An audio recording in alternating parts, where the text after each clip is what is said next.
Today on Bully Talk with Zeb Pits, we have Mr. Dave Wilson, founder of Razors Edge Bloodline, also founder of the ABKC. How you doing today, sir? Doing good, doing good.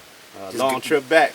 Just got off a plane from Ireland, so excuse me if I'm a little under the weather a little bit, but jet lag's hitting me. But it's a good trip though, good long trip. Man, let's get right into it, man. A lot of people in the bully world know we did a 1 hour interview a couple of years back. And today we're back here again for a no-holds-barred interview.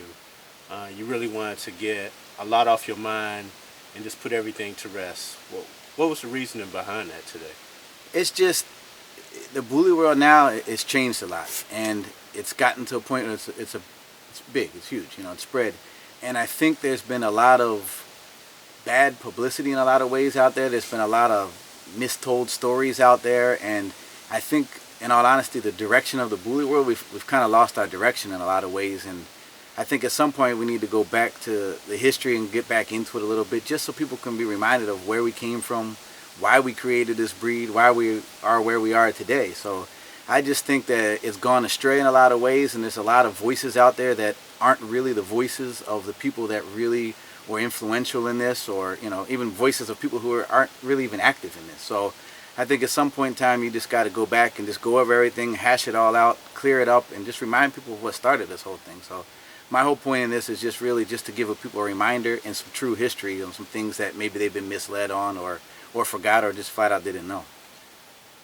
I want to go back to that time. Around that time, I did an interview with Bobby, of course. I know it got back to you, some of the things that were said in the interview. I want you to give your side of the story, how you feel about some of the things that were said, especially talking about the DVD, going back to that time of the DVD, and what was the actual history behind the making of the DVD and what it was supposed to be about in your mind. Well, I mean, to be honest with you, I didn't know the guy that well. I had met him through another guy, and I'm one of the kind of guys that I'll always open the door to anybody. So if I see somebody that's want to do something or trying to do something, of course I'm going to open the door and try my best to help them out. And in that particular case, that was a guy that was coming around through another guy, and I try to support everybody. They were doing a local show in Virginia, and I supported the local show obviously because it was here. And he's a guy that was wanting to do some things with videos and come to shows, so I opened the door and helped him, get some avenues for that. And he wanted some history on Razor's Edge, and I had a few people send in old footages of dogs. Mainly Jake Lipton was one, and Danny Gaddis was another. Just to help out get some old footage, because he wanted to do a little local history on Razor's Edge. I think the problem really arose with somebody like that is when I wasn't wanting to do an official documentary on Razor's Edge. I wasn't ready for that, and didn't feel that it was the time for that. That somehow might have gone sour or whatever, and instead of trying to do a positive historic thing on Razor's Edge, it went more into something that was a bashing, and something that was more, to be honest with you, controversy sells a lot. And I think that maybe that was something that just wanted to give him some relevance. And but the bottom line is, I didn't watch those kind of things, but so much untruths have been said, and just stories that were falsified or not even told from the right perspective. So at the time I just blew it off, but as I look back in time, it's like, it's probably something that the real truth really should be come out in a real story told. So I just am not a fan of people that do things for negative purposes. I just don't think there's any need for that in our world, especially in the dog world, especially in the breed that we have. I just don't think that negativity is something that does anything positive for what we do. And especially when you're getting things from people who aren't really relevant or, essential in this, or even really active in this. So it's just, the whole thing put a bad taste in my mouth. Now, one of the things that he talked about was you didn't want certain people in there. Is that true also, that you didn't want certain people involved with the DVD? To be honest with you, I wasn't that involved in it. I was trying to get some history for him in the beginning. Who knows? I mean, there's people that are negative, and if I know somebody's negative, I don't really want to deal with them at all. I mean, I've dealt with a lot of people over the years, and you learn from experience. You learn what people are about and who they really are. And it's once you know somebody's not a positive person and not really in it for the right reasons, or something, I wouldn't want them affiliated with me at all. And same goes for anything. I wouldn't want to include them in anything that I'm doing, because I'm just trying to keep things moving forward. in a positive direction. And there's been a lot of negatives the whole way through. So for me, I don't want to carry the negatives anymore. I mean, you have to deal with things, and things happen over time that, when you're moving forward, you don't want to bring all the bad with you. I mean, there's no point in that. You just want to bring the good. So I don't really know the wording for what he was saying on that, but I mean, I wasn't that involved in it anyway. I just figured it was going to be, some local thing, and then it ended up going sour. So it is what it is.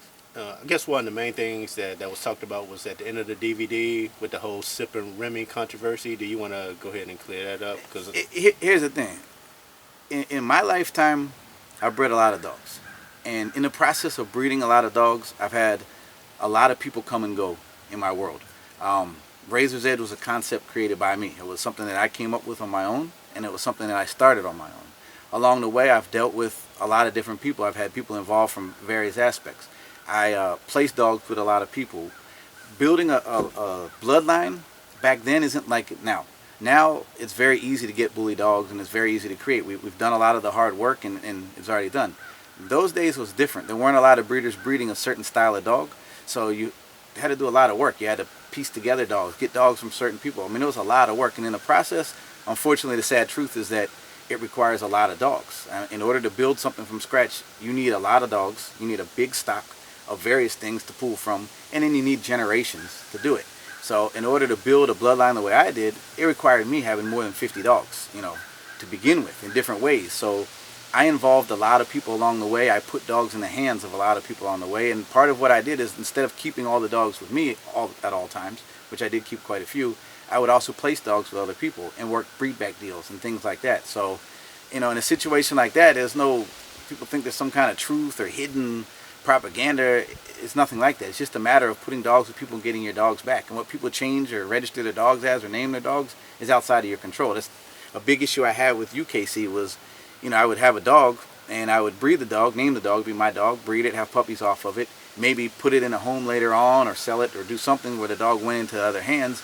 Those people back then were allowed to change the dog's name, which would completely alter the pedigrees of everything I've done. I've had dogs that, I actually had one dog in particular, Gaff's Blue Haze. Her name was Gaff's Razors Edge Blue Haze, and I bought her from Gaff Kennels. I bred, had offspring out of her. Junior was one of my main offspring that I used out of her. Years later, I placed her with somebody who ended up placing her with somebody else, and those people registered that dog in their name. Weren't even show people or anything.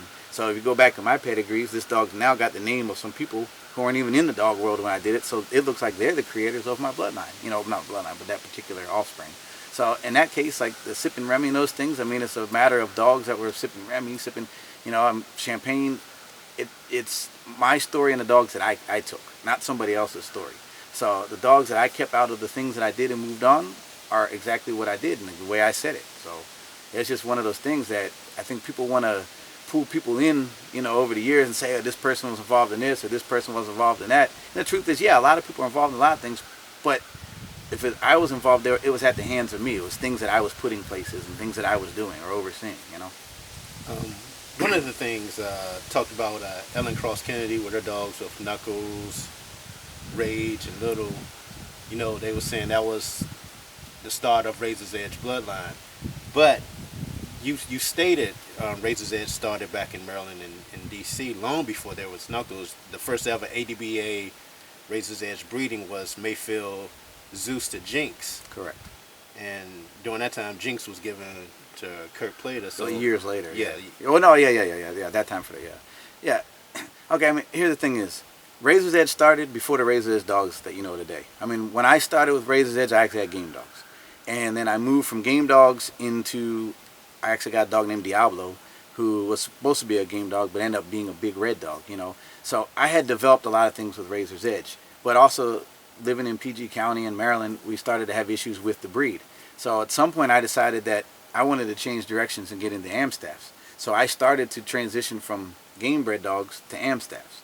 And when I got into the Amstaffs, I did a lot of research and searched for a lot of breeders. And back then you didn't have the internet, you didn't have any of that stuff. So you had to basically rely on phone calls and driving to people. I mean, that was, people sending you pictures in the mail or just reviewing like pictures that were published in dog magazines and, ways like that. So it was a lot harder to find dogs back then. I got Amstaffs, and I started with Amstaffs.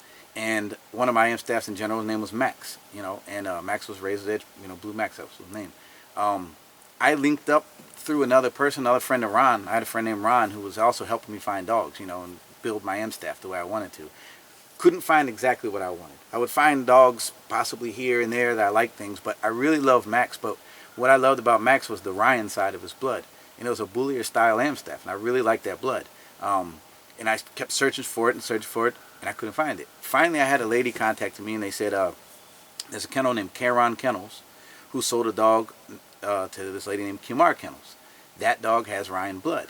So I called, found her, went out there and met up with her. And when I met up with her, the dog's name was Catman Roo. A nice dog, good looking dog. So I linked up with her for a while and was heading out there all the time. She had a lot of dogs. And you know what? I'm just going to put it out there because a lot of people don't understand is a lot of these people too, not to change the subject, but just a little bit when we do this, a lot of these people, especially the AKC people back in those days, were puppy mills. These weren't the best people.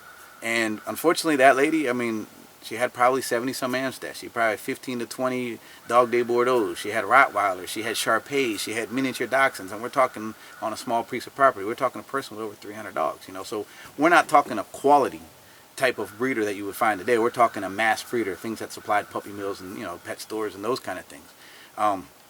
So anyway, not to trash her, but I've heard over the years the comments they've made, and sometimes it's better just to tell who you were dealing with then. So when I went out there, I did like Rue, and she had, like I said, probably 70 Amstaffs. And out of the 70, I didn't like the majority of them, but she had 3 females that had nice bodies. And the more I researched, I found this one female I really liked whose name was China.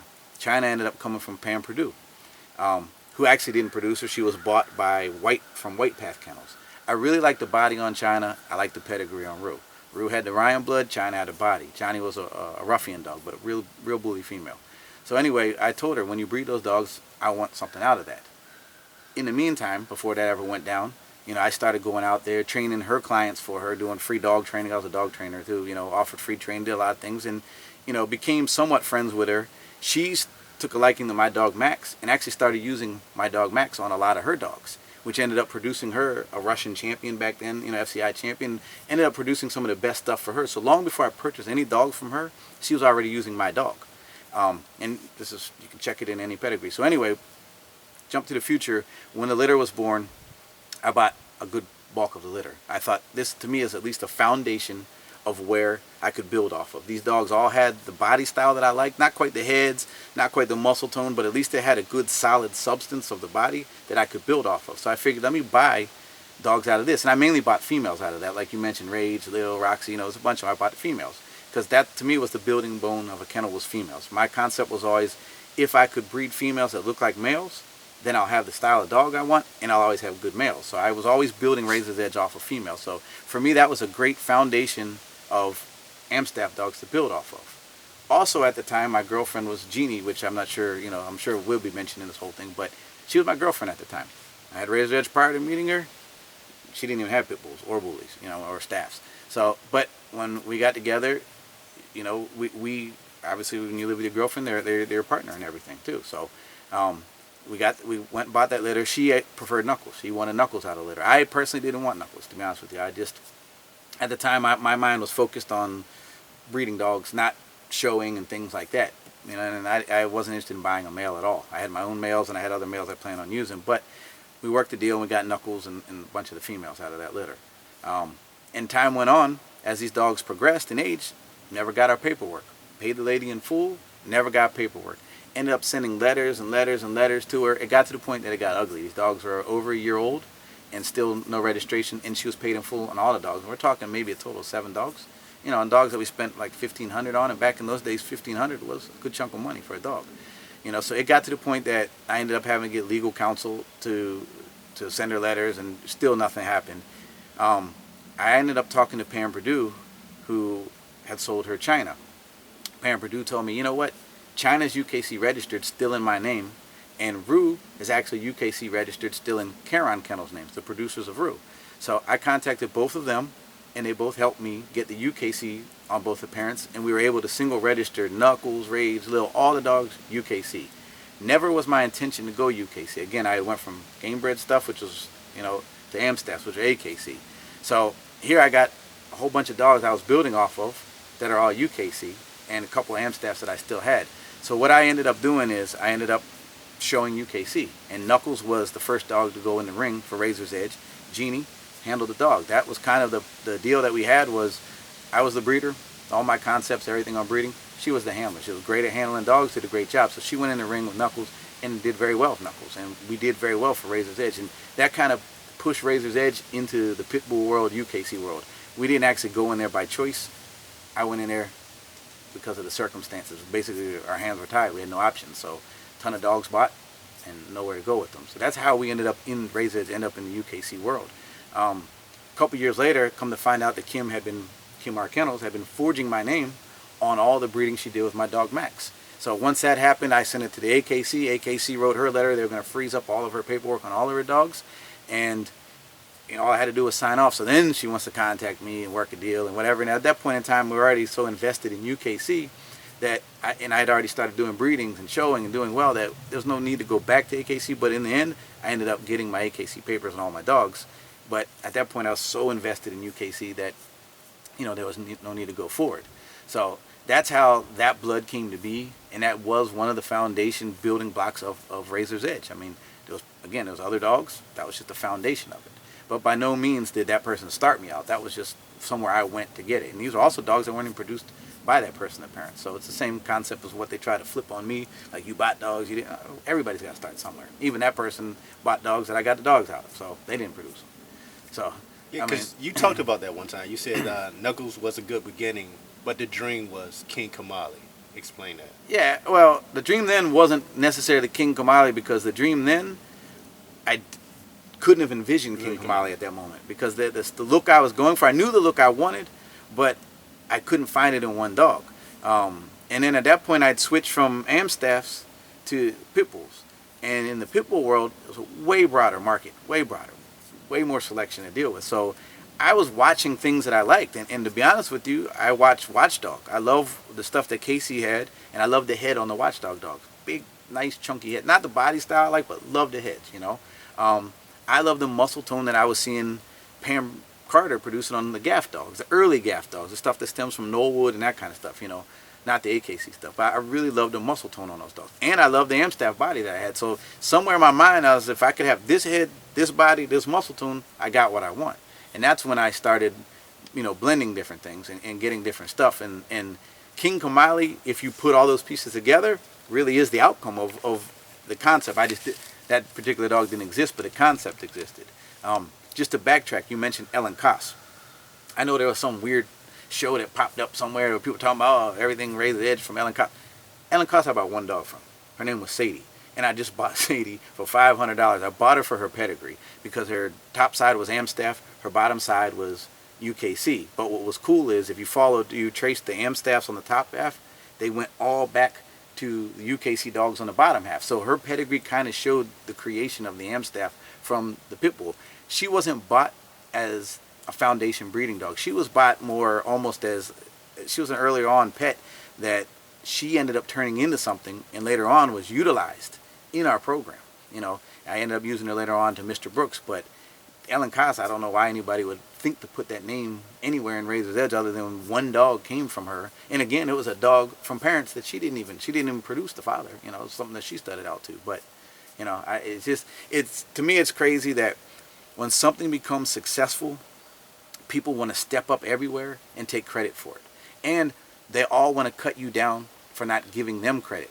But the bottom line is, I've dealt with so many people in my life, again, from girlfriends, from family, from friends I put dogs with. Of course I bought dogs from people. Of course I paid stud fees for, how else are you going to get building blocks? So, but I pieced together and did all these works, and this was my creation. So I don't purposely leave people out, but it seems that people always want to come back, like, when something becomes successful, everybody comes running with their hands up, or their hands out, one way or the other. And that's just how it goes.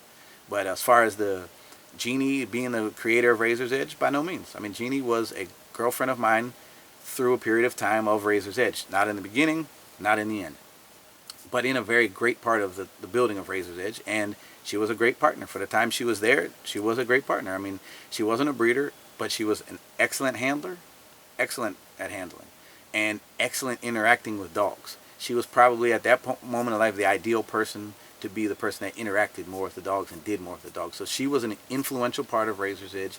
She was the first to step in the ring with some of the dogs and really excel. Later on, I ended up having to show too. I never wanted to. I was a dog trainer, and I did teach her how to show, but she was way better. She had a connection with dogs that was even better than my connection with dogs. But later on, when we had so many dogs and we had to compete with more dogs, that's when I had to enter the ring. But it was never my intention to be a handler. It was my intention just to create dogs. But again, I mean, she was not the creator. None of these people were. They were just partners or part of something as it went on. You know, I know that people say, oh, but she owned this dog, she owned that dog. The bottom line, too, is some of the dogs that we would take in the ring, like, we would make dogs. And once I said, this is a perfect dog for this representation of Razor's Edge, take this dog in the ring, then that was her job from that point on. I was still creating, you know. And when we parted, she took Knuckles and she took a Cairo son, you know. And that's all she had space for. And, you know, and Razor's Edge continued on after that. I mean, it wasn't going to stop because you break up in a relationship. You don't stop your dream in something you've built. So I never cut anybody out of it. But it's wrong for somebody to come in and say that this person is this or this person is. I mean, that's the true story to it. I mean, you're going to have partners in your life all the way through. And of course, if you're a breeder and you have a girlfriend, they're going to be involved in it. Or if they're not, then you're probably not going to have a good relationship. But anyway, that's how it went out. Speaking of Razor's Edge, putting the pieces together to get your look that you're looking for, can you go into the aspect of the piece of Mr. Brooks? Mr. Brooks, okay, Gary Jackson was a friend that I linked up with later on, who me and him had the exact same concept of what we wanted, or very similar. And when I saw Mr. Brooks, I fell in love with his head. Mr. Brooks had a beautiful head. He didn't have much of a body at all, but he did have a beautiful head.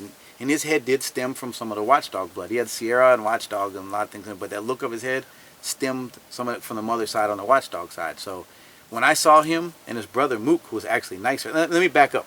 Before I met Gary, I bought a female. This couple that used to come into my pet store all the time, they had this nice little female. And I loved the head on this female. And I said, you know, where'd you get that dog? And he told me the guy's name. And I didn't, you know, pursue it at the time. And one day the lady came in crying that she couldn't keep the dog anymore. And she was splitting up with her boyfriend, so couldn't keep it. Was I interested in it? I said, yeah, I was interested. So I bought her from her, which that dog was named Ruckus. That was actually Mr. Brooks' littermate sister. So I got Ruckus and started her in my program. Years later, I met Gary, who was the producer of Ruckus, and had Mr. Brooks. And he had a dog named Mook, who I actually liked better than Mr. Brooks. If you ever see Paddington, Paddington's my all-time favorite female. Paddington is out of Mr. Brooks, bred to Sadie, the dog that came from the Ellen Koss kennel that we spoke of earlier. Once I saw how those two matched together, I said, this is going to work. I mean, the pedigree, the look, and everything, it was exactly what I wanted. So when I put those two together, I came up with Paddington, was exactly what I was aiming to produce. Paddington looks exactly like Mr. Brooks' brother, Mook. She doesn't look like Sadie, nor does she look like Mr. Brooks. She looked like Mook. Mook was probably my favorite. So those particular dogs were an essential part of Razor's Edge. And Gary Jackson, to be honest with you, from GMJ Kennels, at that moment in history, he was also an essential part in Razor's Edge. He was kind of a best friend partner. You know, he had his dogs, I had my dogs. Our dogs back and forth all the time. You can use mine, I can use his. We were back and forth doing things together, traveling together, swapping ideas together. So, you know, he's another essential person in Razor's Edge, in the history of Razor's Edge, and his dogs were a central part of the creation of Razor's Edge. In the last interview, you know, we talked about the spread of Razor's Edge and the Elite Edge as far as branding the American Bully. And I want to expand more on that topic. I watched a 4-part series about Terrell Hall of Fame, you know, giving his perspective of Razor's Edge then and the whole Elite Edge. And one of the things he talked about was, in his opinion, the downfall per se among friends was the greed aspect. Do you agree with that? A greed aspect is the downfall of so many things. I mean, yeah, you have to agree with that. I mean, the downfall of so many things in life is greed. And I've experienced that downfall many times in this. People do get greedy. I mean, it's a sad thing that once you get to a certain level and you start to get some notoriety, or you start to get some attention, or this pseudo fame that you have in this world, or money, greed tends to infect people. I mean, It's infected me in my life many times. It's an evil thing that happens. I mean, it is. It's part of our human nature that greed is there. It's just a matter if you give into it or not, and some of us do at times. And so that tends to be a downfall in a lot of things. Was that a downfall in the Elite Edge? Elite Edge it was a never-ending cycle. It was never really a downfall ever to it. I mean, it was always, there's a few core people, and there's people came in and people came out, and it was just one of these things. You know, some came in for the right reasons, some came in for the wrong reasons. You know, the concept of the Elite Edge when we first created it was, I don't know what you want to speak on or not, but I can back up and tell you more about the Elite Edge, because the Elite Edge is very important in the American Bully. To be honest with you, if there was no Elite Edge, there wouldn't be an American Bully. And he talked about that. And this is the truth. And he said that. Yeah, he said that. See, when we back up a little bit, at that time when we were in the dog world and we were isolated from the world we had because the UKC changed their standards, and we've talked about all this in the past, how they pushed us out. Maybe we'll recap on that later. But we really didn't have anywhere or any way to display our dogs. So the concept of the Elite Edge was, let's get a group of solid guys breeding at that time Razors Edge, my style of Razors Edge, around the U.S. That way we had support in all these places. So if we went here, we could have a barbecue. If we went out here, we could get people together. So we would have some unity and some support. So that was the concept, just some good solid guys. At that time, the internet was starting to become something. So us as the Elite Edge, we formed our group, we formed a web page, but then we also formed a message board. It was the very first message board. And let me back up again. I don't know that was the first message board. Maybe I said that wrong. You know, sometimes I might say this is the first. It was the one that meant something. I mean, there could have been more. I don't know, to be honest with you. I don't remember. But that was the one that became the foundation of the American Bully. It was called the Elite Edge Message Board on MSN. It was an MSN message board. It was before Facebook time and all of these things. That became the hub for the American Bully. That was the one place that you could go to learn about our dogs. It was a place that the American Bully name was created on that board. It was something that we ran, and we ran it in a way that was only a positive promotion for our dogs, in a very strong positive way. We didn't allow controversy and things on that. What we did as a group is we decided there's no point in fighting the UKC at this point. We don't want to fight the UKC. We love what we have. We're done. They turned our back. We tried, you know, and again, we'll probably recap on that.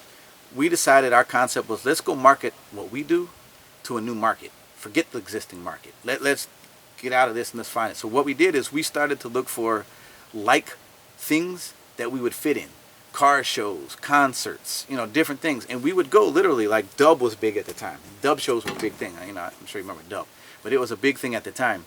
So what we would do is we would go to Dub shows and get a booth at a Dub show. Show our dogs, flyers, you know, everything. And we started that flashy kind of marketing that you see today. The entire bully world, the entire marketing of the bully world today is based off of what was created from that Elite Edge marketing. We were the ones that would set up booths for stages and lights and high-end graphics and promote our dogs almost like entertainers, or almost like celebrities. We put our dogs on that kind of a level and introduced them to markets that they weren't already in.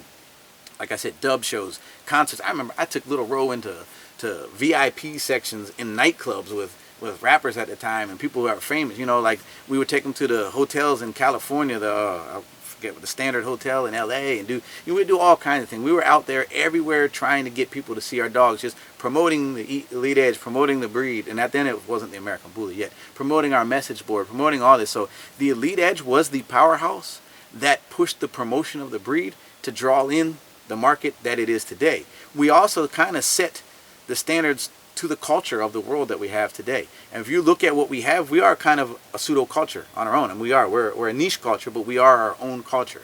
And when we set up the Elite Edge, the concept was there's no discrimination of any way. We're here, we want to have people from all races, all walks. Doesn't matter what religion you are, even if whatever your affiliations were, anything, it didn't matter. We wanted something where we could all come together and work together for this breed. We all had a common interest, a common bond, and we wanted it to be a family base. So you had a brother here, you had a brother here. No matter where you went, you had somebody, you had family that was there to look out for you. So our concept of how we promoted this breed and how we promoted ourselves, because again, we were stereotyped for a long period of time and looked down upon, but we turned it around and tried to give it an image of, we're popular, this is what we're supposed to do. I mean, to be honest with you, it sounds corny, but we made it cool to have this breed. and to do cool things with this breed. So we fought through a lot of barriers to get to where we were. And if it wasn't for the Elite Edge doing this breed would not have the exposure.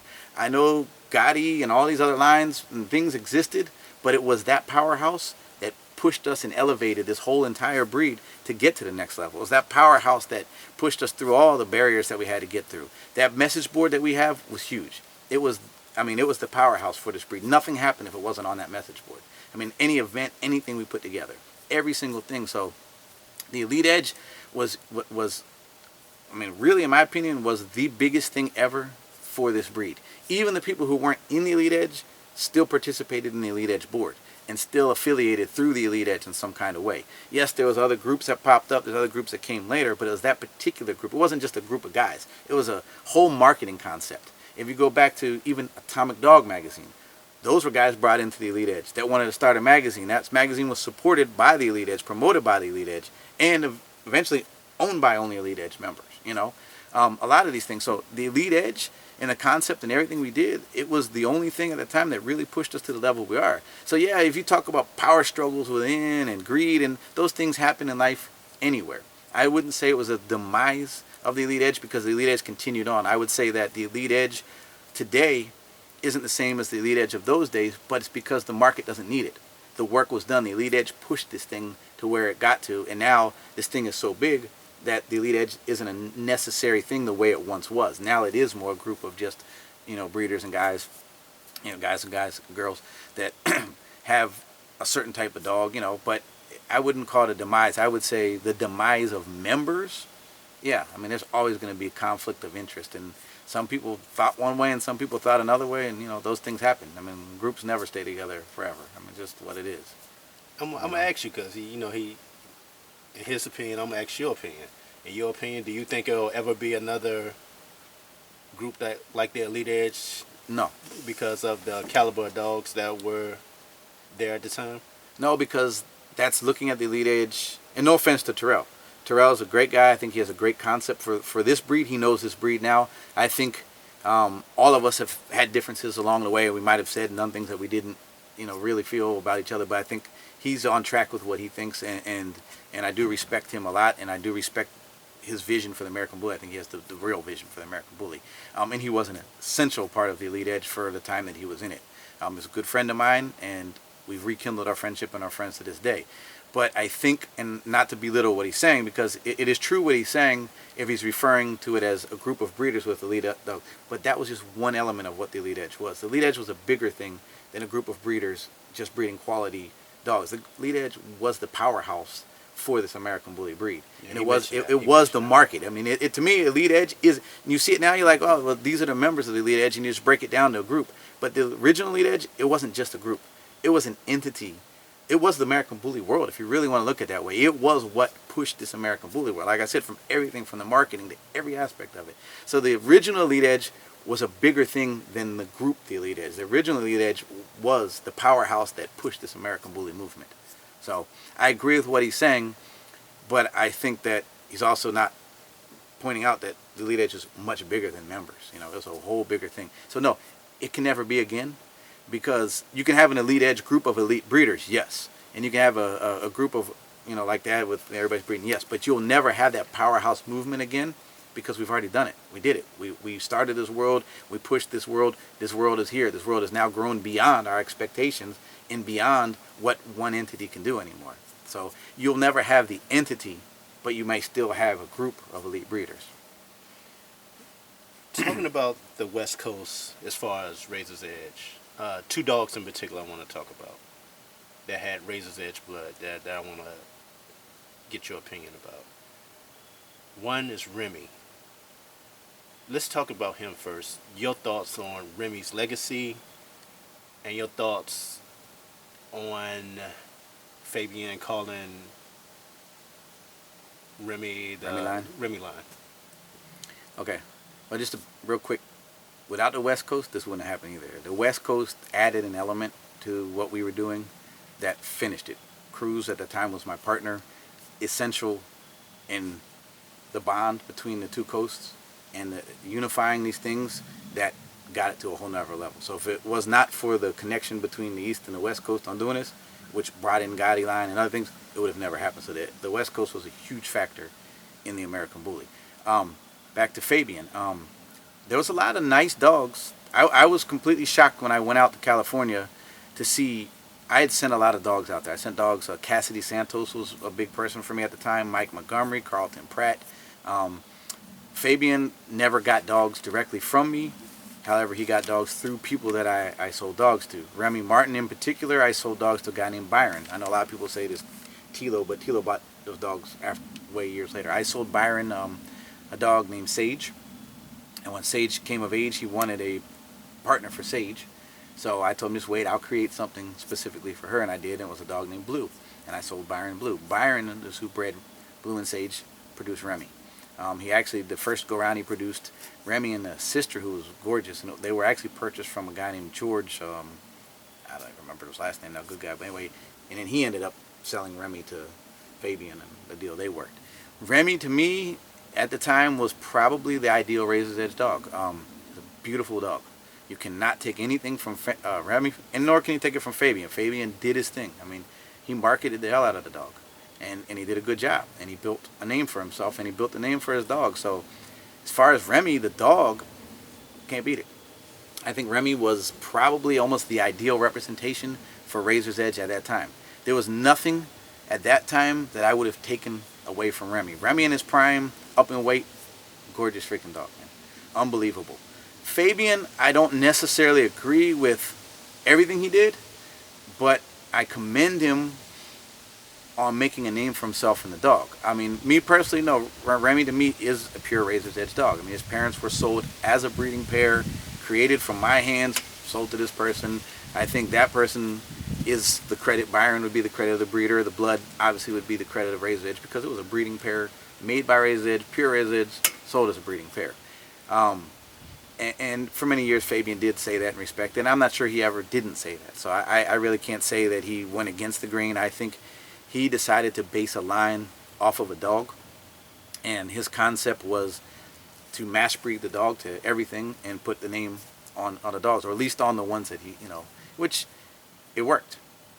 It wasn't the way that I would have built a line. I don't personally think a line is built off a dog. I think a line is built off a look. It has to be something that you've put together and it's a consistent look. I will say Remy did throw a look of his own that was Remy, but it wasn't a new look to the bully world, which is funny. That's what they say to me now. We'll get back on that later on about the dog demon. But anyway. Yeah, I got that later on. We'll get on that. But I mean, he did it because, I mean, Remy looked like older dogs. I mean, I had a dog named Muggsy years before. Remy looked just like Remy. But he was a great dog, great looking dog, and Fabian did his thing. I mean, he really found his niche, he promoted his dog, and he built a name for it. And Fabian set a trend. I mean, his concept and mine of how he did it were different. I wasn't a mass producer. If you ever watch Razor's Edge, I had a lot of dogs, but I was tweaking to get something. I wasn't mass producing. I never had one stud out there just mass producing. I was always trying to pick and, choose. And it was never a money thing for me, and it was never even a status thing for me. It was more, I'm a creator. I like to create things. And so Razor's Edge was more of a creation thing for me. It was a hobby, not a job. Fabian turned it to a different level to where he did mass breed Remy, and there were a lot of productions, and it was a financially profitable thing for him. I can't knock it. It's just different in my own views. It's just not how I did it, but he did it that way. And if you look later on, many people did it that way. Dax, same concept. One dog, I thought at the time Remy had hundreds of dogs. I thought, holy cow, this is a lot of dogs for one, a lot of productions for a dog. They didn't even come close to Dax. Dax did it. And later on, I guess the Miyagi eras and those things. So the concept of what Fabian did set the pace for what they did with Dax, what they did for Miyagi. So Fabian was a trendsetter in what he did. He was the person to take a dog, promote the hell out of the dog, and then build solely off of that one dog. Some ways I find it disrespectful because you're not saying that that dog is this. But again, he never really didn't say that. He just didn't say it, So, but it was something that he went on to set a trend that became a big thing in the bully world. Now it's people do call a line off of one dog a line, and that you got to give credit to Fabian for that. Whether you agree with it or not is another topic, but he was the trendsetter in that. Have you two ever talked about it? I mean, we've had talks here and there. Me and Fabian aren't on bad terms. We've never had bad blood. We're never on bad terms. We're cordial when we see each other. I tend to think we've had a mutual respect for the most part on everything. So we've never sat down and talked about it. And to be honest, it was a big thing at the time to a lot of people, because a lot of people were almost soldiers for Razor's Edge, and they're like, this is Razor's Edge. To me, it's not really a big thing, because the way the world has gone now, it's so different from the way it started that it's not really a big thing to me. Now that I look back, I mean, I just look back and respect the fact that there was a Razor's Edge blood dog that turned into a trend-setting dog, and it made Fabian made an empire off of it, and many people did from that point on. So, it is what it is. Another dog I want to talk about on the West Coast, at that time, Paco. Paco. Can you give your thoughts on him at the time? Because, Let's go back into that too, just to clarify something, because everybody talk about it's True Tank and Sean Gilmore and those guys, and just so you understand, I have no qualms with Sean Gilmore or any of those guys. True Tank was a group of guys that all got dogs from me. It was Sean Gilmore. I don't even remember what his kennel was at the time. It was Kurt Plater, who was an old friend of mine that I gave Short Shot to, later on gave Diamond to. And it was Master P Kennels, who's still around today. Cindy's one of our judges, Cindy McCloskey, Cindy and Paul, who are huge. But they were all people who built their yards off of dogs that they got directly from me. So True Tank was a group of guys that formed later on, but that all got their things from me. Paco was produced by Kurt. And just to back up, I placed Diamond with Kurt, and I placed Short Shot with Kurt. When he bred him, I got, that first litter was mine, the second litter was his, and went on. But that was stuff that I placed there. Kurt kept, was it Paradise? Paradise. I'm getting old too, so you got I don't remember everything. But Paradise was a product of Short Shot and Diamond. He actually came to me to breed a Little Row, and I told him I'll do the breeding for Pick of the Litter, which that breeding went down, and Pick of the Litter was a dog that I ended up placing with Devil's Den. I don't even know what happened to him, but anyway, so Marco, actually, I referred Marco to, that litter, or I'm not even sure if I referred to him or how the whole story went, because I don't even want to, it's irrelevant really, but anyway, I went to the Kurt's house to pick Paco for Marco. He put me on the phone, and I looked at the dog, this is the one you want, great dog, and they sold the dog to Paco. Paco, to me, was a nice dog. He was a generation of Razor's Edge that I wasn't ready for. Just so you all understand, Cairo was my ideal dog. Cairo, at that time, he wasn't really your style of dog. No, too small for me. Cairo was my ideal dog. Cairo produced Little Row. Little Row was a scale down from Cairo. He was like a miniature bullier Cairo. Little Row ended up not being my dog of choice. But Cairo was lost. These woods out here you see today, this is where he disappeared. So Little Row was the last remaining male that I had. So I built off of Little Row, not intending to. He wasn't my dog. Little Row at the time was a pocket dog. He was the first dog to ever have that look. No dog had that look. He was the first of his kind to be that short, bully, wide pocket. And today's standard, he's not even a pocket.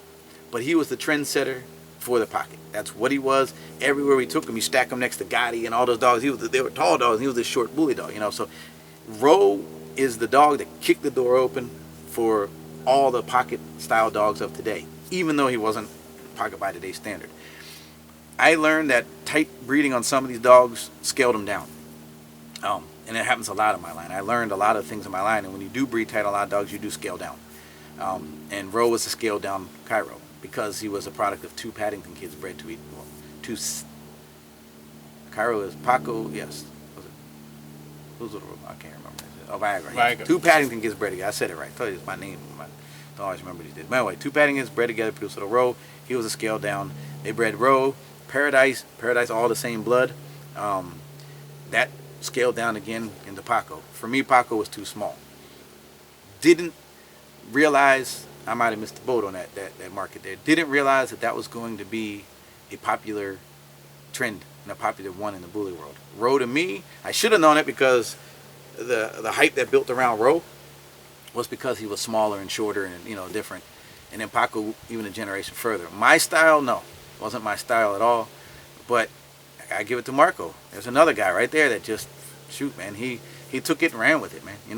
And even though Little Row was the founder and the first person to get that movement started, Paco was that next generation that went out there. Marco was everywhere. I mean, Marco was built inside of ABKC. I mean, that's where his dogs came from. His dogs were all Razors Edge. I love the fact that he was internally built by what we started. Marco was a phenomenal promoter and a phenomenal talker and a phenomenal sportsman. You know, he was at the shows. His dog was groomed, handled, trained. He was sharp looking. You know, I mean, like, Marco made the pocket dogs popular with Paco, the two of them. It was the perfect combination for that movement. So I respect Marco and I respect Paco because those dogs were dogs. Paco was a dog. They were trendsetters for the pocket movement and what started it. It was definitely not my style, definitely too small for my taste, but I mean, it was something people wanted, and I mean, you see what it spawned from that point on. I want to go into the discussion of the start of the ABKC, because, you know, we talked about that in the last interview, the reason and behind the start of the ABKC. How was the groundwork, explain the groundwork starting that whole process with the ABKC and what you had to go through dealing with the UKC at the time? See, okay, just in case people watch this, I'll give a quick run just in case people didn't see your last, which y'all should watch this last one. But anyway, the UKC was a world I was created in. You know, obviously I've told the story and all that. And I did very well in the UKC, excelled. It wasn't till later on the UKC changed their standards. And I'm trying as fast as I can. They basically, dogs of my style were accepted at the time. They did change their standards and went for a more terrier style dog, which kind of isolated my style dog along with a lot of other breeders. In my opinion, they're wrong because they didn't regulate their own standards. They have a committee called the National American Pit Bull Terrier Association, which is a group of people that aren't with the UKC. It's a private thing that dictate the standards and everything for the breed. So they outsourced their breed, which is crazy to me because as a breed, UKC was created for the pit bull. So I don't see why you would outsource it. And you outsource to people who every few years change, you know, and breeders. And it's like, anyway, that enabled them to change their standard, and it isolated our dogs, made it very difficult, and kind of got harder and harder for me to show dogs. When I went out to the West Coast and went to a big show out there, tons of people came to meet me, Gotti people with edge dogs, and the UKC turned all these people away. Not the UKC themselves, but the host of the club out there. We're going to take a quick break here. Okay, we're back. We're talking about the beginnings of dealing with the ABKC. All right, so yeah, just to jump back in, when we were out in California, the club turned all these people away and basically told they're going to call the police and have them removed from the park. These people weren't near the ring, they weren't disturbing, and they all had UKC dogs. And I ended up talking to the host and some other people in there, basically telling me, oh, Dave, you're okay here, but these people aren't. And I'm like, what do you mean these people aren't? They all got UKC dogs. They're just trying to come out and see the show and do something. They're like, well, you don't understand. You're not from California. These people are gangsters, thugs. You know, the way they worded it. And basically what it boiled down to was those people were stereotyped. They were discriminated against. They did not want the look of those people at their show. Even though these people had UKC registered dogs, even though they were there for a positive purpose. Really, they were there to meet me at that point, you know. So it really offended me. And I ended up negotiating a deal where if we moved them to this way over to the side of this park, which was ridiculous, that, you know, it was a public park, that they would let them stay. So I ended up negotiating a deal, and I ended up showing that day and did very well and won the California Classic, which was huge for Razors Edge.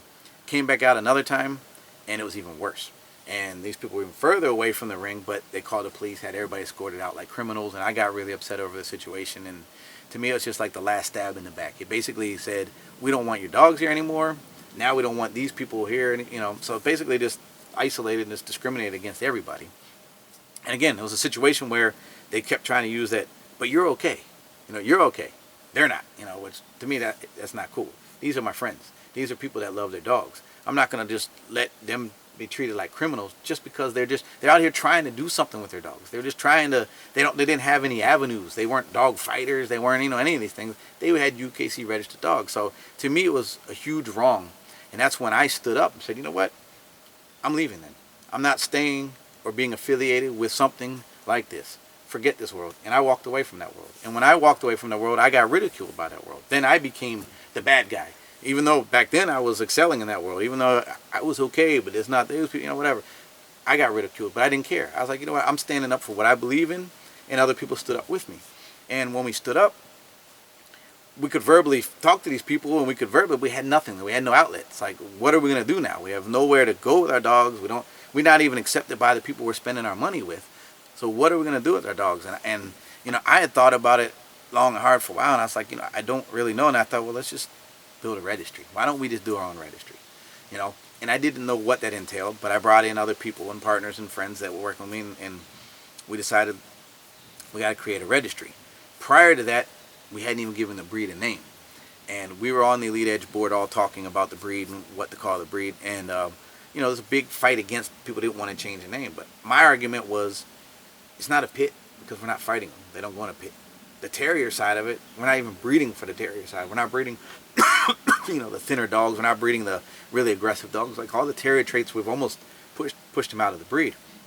So my concept was, let's call it the American Bully. And few people liked it. Most of the people fought against it, And there was a bunch of other names thrown up at the time. This was all done on the Elite Edge board. And I went back to Elite Edge members and I said, look, I'm calling Razors Edge American Bully. All y'all got to back me on this. This is what we want to do. And they did. Elite Edge backed me. So we ran a campaign, American Bully, American Bully. So having the name, we decided to come up with the concept of the ABKC. And it was really the Elite Edge that supported it and helped build it. Everybody that was involved was Elite Edge. So we went to the drawing board on how to create, a registry. And we did. We created a registry. And at that time, we wrote standards. And I basically took the old UKC standard of what we were originally breeding for, which had changed, and modified it to suit more of what we had. And we started with our standards. And we said, to register your dogs with us, there's a criteria. Your dogs need to be Razors Edge. And that was the initial criteria. UKC registered Razors Edge or ancestry of Razors Edge. And we started the registry with that concept. Later on, reached out to Gotti, brought him in, and Richard. I met with Richard, and he decided he wanted to do it too. So we started our registry, register only Razors Edge Gotti dogs, and that's all we did when it first began.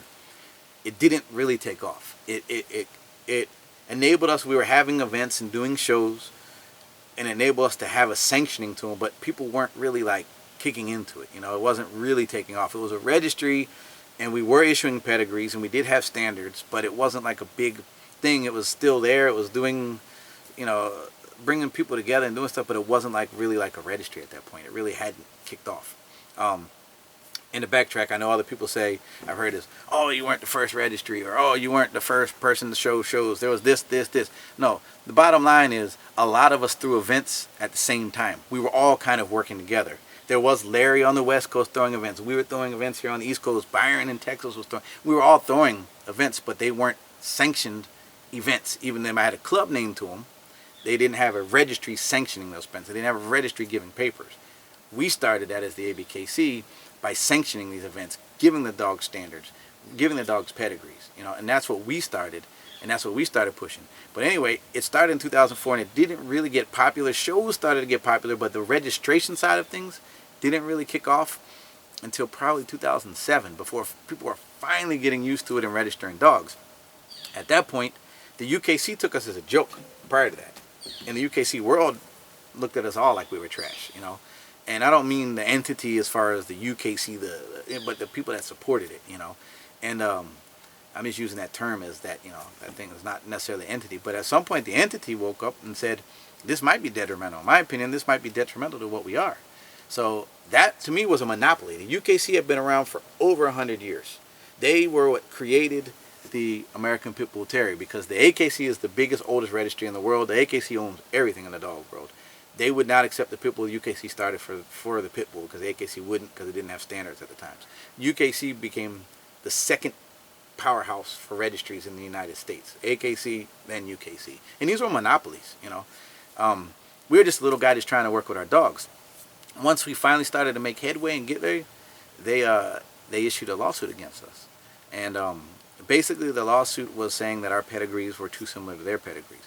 And there were some things in the pedigrees that were similar. The problem is that by the time they had done that to us, we had already changed our pedigrees. They didn't have those terms that they were referring to. They didn't have any of those things. But they say, because it was used for a certain period of time, it was against their, their whatever they had. I guess they got it, what do you call it, copywritten? Yeah. But they got I was going to ask you about that, because the term performance pedigree in 2009, but the ABKC had stopped using that term in 2007. So basically, they copywrote a term in 2009 that we had stopped using in 2007. That's when they put a lawsuit on us in 2009 for an infringement of their copyright. But we stopped using the term long before they did the copyright. The problem is that right or wrong, and I feel we were completely in the right, it's big business versus little business. And what we didn't know at the time is just being in that type of copyright and lawsuit, you don't have the option to countersue. So somebody can sue you for an infringement of their copyright. You can't countersue them if you win or they're wrong. That's just the way it goes. So basically, it was a money draining thing. It's just to defend something like that. It's just, I mean, I was just watching, what little we had, or a little company, almost completely drained. It costs over $50,000 in attorney fees and legal fees just to fight something that you're not even in the wrong for. So, but what I learned a lot about business then, is that these big businesses, I mean, they're smart. They haven't been around for 100 years for no reason. There's not monopolies for no reason. I mean, these people understand, like, you can drain and put a little business out of business just in a legal dispute, just by taking all their money from them, whether they win or lose. In the end, it was settled. And in the end, they couldn't stop us. They drained a whole lot of our money and almost put us back to square one, but they couldn't stop it, So in the end, it was something that we won as a small business, and we stood up to a big business. And, could have been detrimental, but it wasn't. It was a fight that, that we fought and won. That was just one aspect of, ABKC. But we just kept fighting for the same thing we started for. Our concept was, we want an environment where people can come with their dogs and leave everything at the door. Once you got in there, you were in there for, it didn't matter who you were, what you looked like, what you were into, what race, religion, where you were from, your affiliation. None of that mattered when you stepped in the door. When you stepped in the door, everybody was a brother with a common interest and a common bond, which was this dogs. So that was our concept, was we're going to give something positive for everybody to do, where anybody can come and feel at home. We want our rules to be strict in the ring. I mean, we want our dogs judged properly, by the confirmation standard. We want educated judges judging our dogs. We want to record points. We want to have the same thing that the other registries have, but we wanted a different environment. We wanted an environment that was more laid back. Professional in the ring, laid back environment. We want an environment that you actually had fun going to. I had gone to many AKC shows, and I enjoyed the fact that outside of the shows, there's vendors, and like, you go over here and buy a dog this and different things. I love that. When I went to the UKC shows, they're very sterile. There's nothing there but the show. But I did enjoy the fact that the people were a little more laid back. It wasn't so stuffy. And I thought, I want a concept that combines all of this. I want all these elements in one. I want you to go to a dog show, really compete in the ring, but have a good time at the show. Have food there, have things to buy, and just be in an environment where you didn't have to look over your shoulder. You didn't have to worry. Nobody was there worrying about who you were. They were there because you loved your dog and they loved their dog, and that was the environment that we wanted. So that was the concept of the ABKC. Let's give a good environment for everybody that's a home for all of us. And it did. I mean, if you watch what it did, it worked, man. It brought people of all walks together. Things that nobody, I mean, it's situations that people probably have never seen in life. Nothing has had, it's a little different now because now at Facebook, but at that time, no. This was something of a magnitude that brought people together that might not have associated outside of this environment. They left anything they had, any problems they had, it stayed on the street. I remember I had a show in California. Was one thing to me where they had the police in there and they were all talking, and the police ended up coming to me like, how did y'all put this together? How did y'all do this? And we're like, what? They're like, well, you don't understand, there's these people who are affiliated with this, and on the street, a lot of these people don't get along, and a lot on the street, this will be a war. And in here, we were on high alert thinking this was going to be a war, and here all these people are getting along, and there's no problem, and it's a great environment. How did you do it? And I said, because what we created is something where people leave all that outside. This is about the dogs, and only the dogs. We're all here working for a common bond and a common interest. When we're here for this. We're not here for anything other than this. And and the cops, they were amazed by it. It happened in the South, and there's areas in the South that there is still some segregation. I mean, it's sad to say, but it still exists to this day. And that day, it existed even more 10 years ago. And you go to these events, and people are family there. Nobody cares about anything. If they have any hang-ups or whatever their issues are outside of that, in this environment, it doesn't exist. So what we did, in my opinion, was a great thing because it brought so many people together. And in a new way, in a way where it didn't matter anything about anything other than the dogs. And you see, it worked. I mean, it worked on a large scale. So in my opinion, what the ABKC brought to the world was a unity of people. And the other thing about it is, if we didn't unify, none of this would have happened. Nobody was pushing for our dogs. Nobody was pushing for our style of dogs. Nobody was pushing for us as people. Nobody was pushing for any of these things at this time. Even the pit bull itself, that world was a small world because the outside world didn't even want the pit bull. So we fought their battle. We fought the breed's battle. We fought battles over racism. We fought battles over stereotypes. We fought so many different battles, and we kept winning and winning and winning. In my opinion, what we did is we actually saved the breed in a lot of ways because we changed a negative perception into a positive perception. If you really look at everything we did, all these things were negative. People looked at us like the comment people made, these are gangsters and thugs, or the comment the police made, or so many different things. And those are just elements about us, not just the elements about these breeds are baby killers and all these crazy things people said at the time. They were banning them all over the U.S. There was all kinds of laws. We single-handedly changed that by putting on these events and having all walks come in there and having something positive, where anybody that left there had nothing negative to say. And that's what the ABKC was about, and that was the concept of what we did.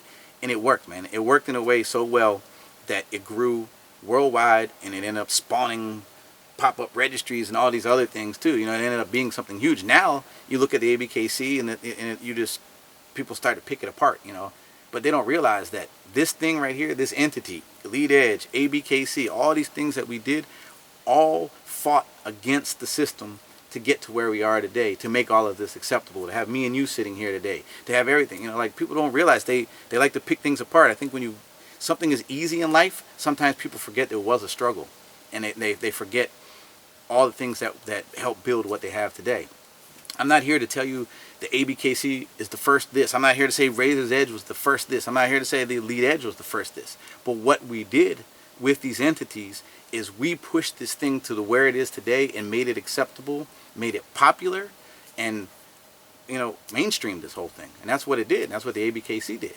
So I mean, there's a lot of things in this world today that really upset me, and I'm sure we can get into a lot of those if you want to, but the ABKC was the foundation of what made this breed legitimate. Without the ABKC, this breed was not a breed. It legitimized the American Bully breed, and then it gave us all a home and a way and an outlet to work together and build what we have today. Speaking on what you were saying with the ABKC being the foundation for the American Bully, give your thoughts going back to July 15th, 2013, when the UKC decided to recognize the American Bully as a breed, and your thoughts on the standards that they had at the time. That's one of those kind of bittersweet victories, It's one of these things where you can look at the positive side and say, wow, here's something where we were turned away from and now accept us. Victory. Here's something, we did our own thing. We decided we're going to take our own thing, build our own name, build our own standards, build something unique to itself that nobody accepted. Now they see it, accept it. We take your name and your breed. Victory. We put this working, you did it. Two great victories. Then the reality sets in. They basically claim that the breed started with them. They've erased our history. They've erased everything that we did to build our breed. Then they want to take all the hard work that we've done, put it in theirs, and put their own rules on it again. Same people that had the rules on what we had before that pushed us out and didn't accept us. Now they want to take all the work we've done, put the rules on it, remove everything that we did, make it seem like it was something that just started. It's ridiculous. Some things now, people have contacted me, they think that it was created through the UKC. The UKC in 2013 or whatever created this breed. They put their own standards on something. They didn't use the standards that we made for our own breed. What we made, we said, this is our breed, this is our breed name, this is our standards. And they look at it like, we just put our own standards on it. All the hard work we did to build the respect for the breed, they basically, if you really watch what they did, tore it down. They basically said, it could be a mix of anything you want as long as it fits our standard. You don't even have to have, in the beginning they were saying you didn't even have to have a pedigree, a handwritten pedigree.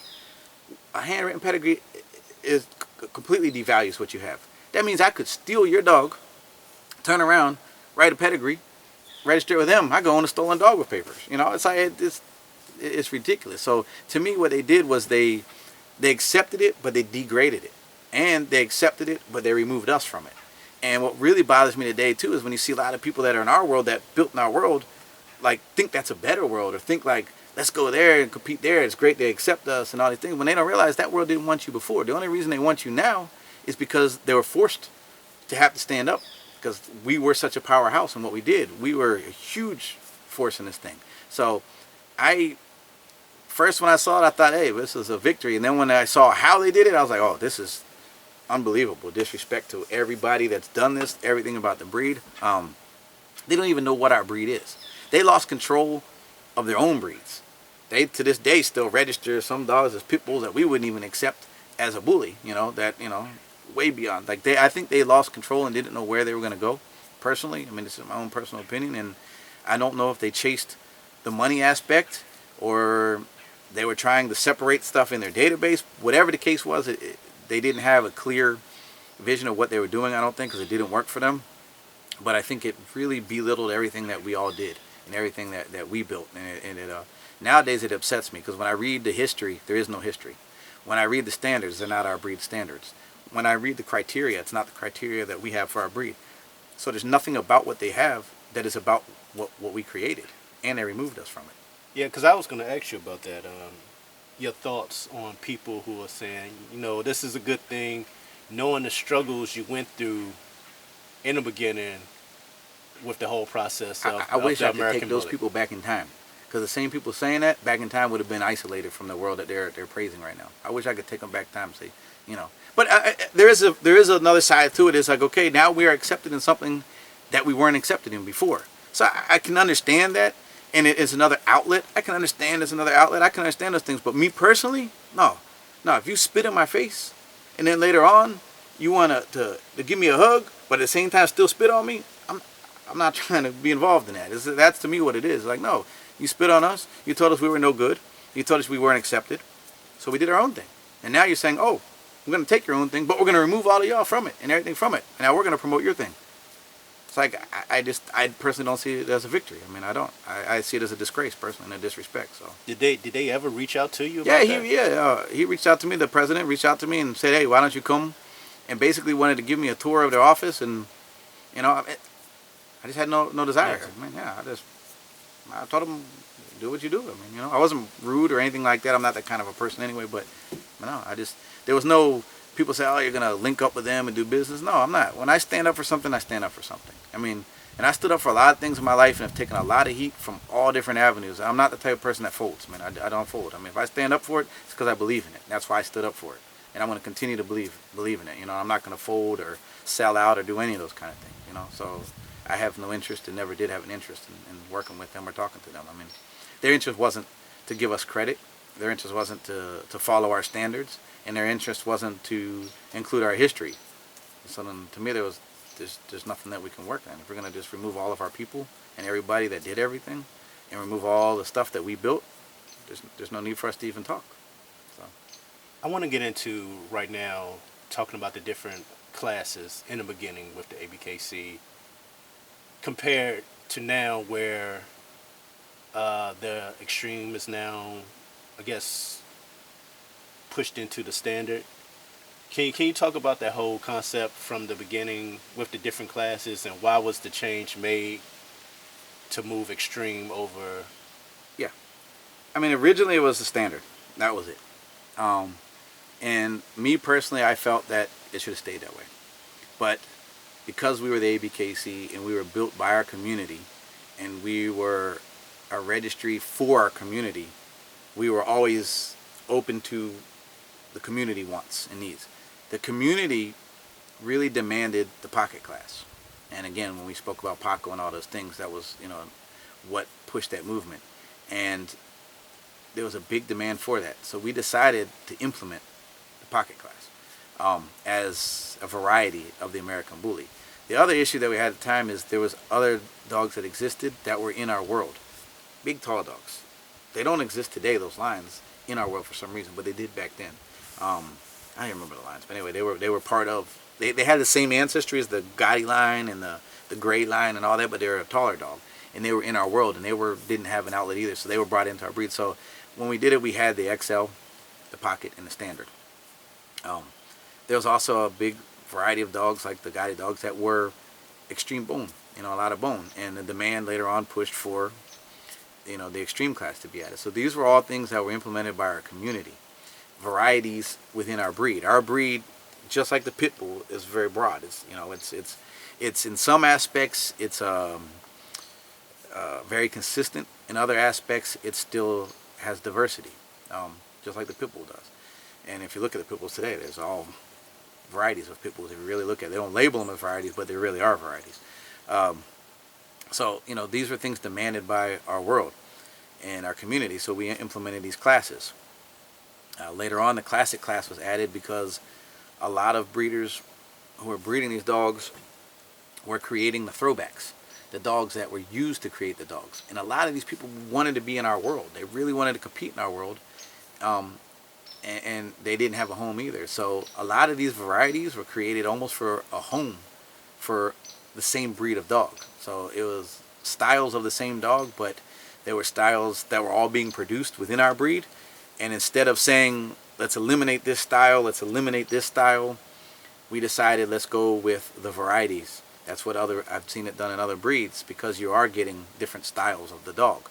If you just said this is the only style, then the pocket wouldn't have existed, the XL wouldn't exist in our breed, because we set the standard within a certain way. You can't set it too broad either. So, we followed pretty much the path of what some other breeds have done in the past and how they did it. And because these were all foundations of our breed, they were included as varieties in our breed. And then at that point, standards were set for each variety and the breed according to that. What happened over time is we realized that our breed really is an extreme breed. Our breed really is a breed of substance. I mean, we created our breed by breeding the boundaries. We were breeding dogs of substance and heavy bone structure. We never really put a cap on it. The only cap that we really had was it shouldn't fall apart. It should still be functional, still be conformationally correct.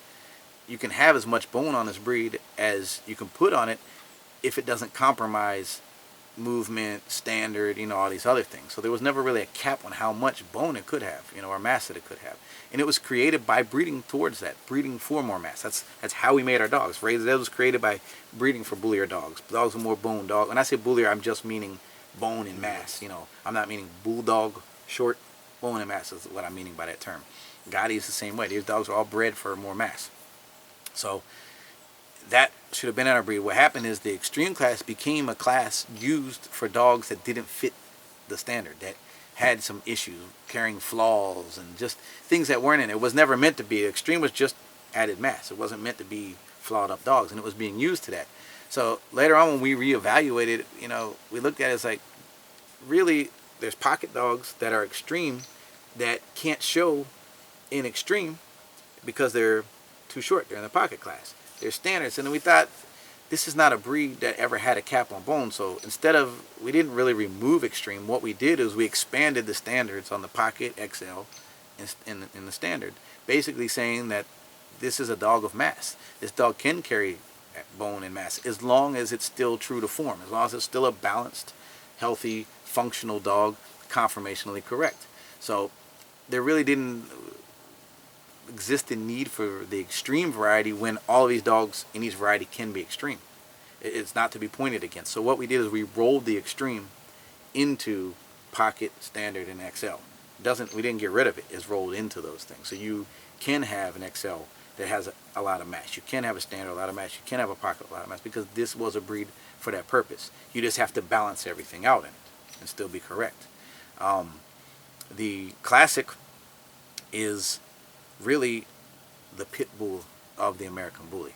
A lot of those breeders had the dogs that were the ancestry of our dogs, and they didn't have a home, and the stigma of the pit bull was really rough to have. And these dogs, even though they weren't as bully as the other varieties, they were still the same genetic blood makeup, and they weren't true to life pit bulls like the original pit bulls. I don't think any of the stuff UKC and ADBA even has anymore. I think the real true pit bulls gone completely underground or almost vanished. But anyway, that's just my thing. But these dogs are bullies, and it helped a lot of people by enabling them and calling them the classic American Bully, because then they didn't carry the stigma, and they really didn't have what a real pit bull was anyway. So that's why we implemented that. And nowadays we do accept the American Pit Bull Terrier, And it's a very fine line between an American Pit Bull Terrier and a classic American Bully. It's more based on the bloodlines than anything else. I mean, there is a little more substance to the classic. The classic should look like the original stuff that we use to make our dogs. I always hear people say, oh, but the old Razor's Edge and what you see today, that wasn't the vision for the American Bully. Well, the old Razor's Edge wasn't the vision for the American Bully because the old Razor's Edge, the original stuff I had, were building blocks. We were still adding, we were still growing, we were still adding mass, you know. So the standard is those dogs that we were using in building what we have today. And that's why they're in our variety. And a lot of people are like, wow, but it doesn't look enough. It shouldn't be that. It should revert back to Pit Bull. And really, it shouldn't. Because in our breed, we have to have the classic in our breed. I look out, when I'm creating a breed, I'm not looking out for the moment. I'm looking out for the future. A breed has to have sustainability. A breed can't be something that in 10 years it falls apart. It has to last a lifetime. In our breed, we're not dealing with a large diversity in bloodlines. You know, a lot of breeds are made up from all these different bloodlines. Our breed really isn't. Our breed is made up of Gotti and Razor's Edge, really, and some ancestry of both. So we don't have a very diverse gene pool for bloodlines in our breed, which is a problem. Where we make up the difference is we have diversity and variety. That helps our breed because we can pool different ways to change things up and to freshen things up. So having a diversity and variety helps when you don't have a diversity in genealogy, you know. And our breed, the classic, is an essential breed because a lot of our breeders, this has been a breed that we're always breeding for substance, we're always breeding for mass. That is the trend of what created our breed. That's the concept of many of the breeders created this breed by breeding for mass. When you have everybody breeding that direction, what tends to happen, you'll get a dog that fall apart. You can only add so much before it breaks it down, before it becomes unhealthy.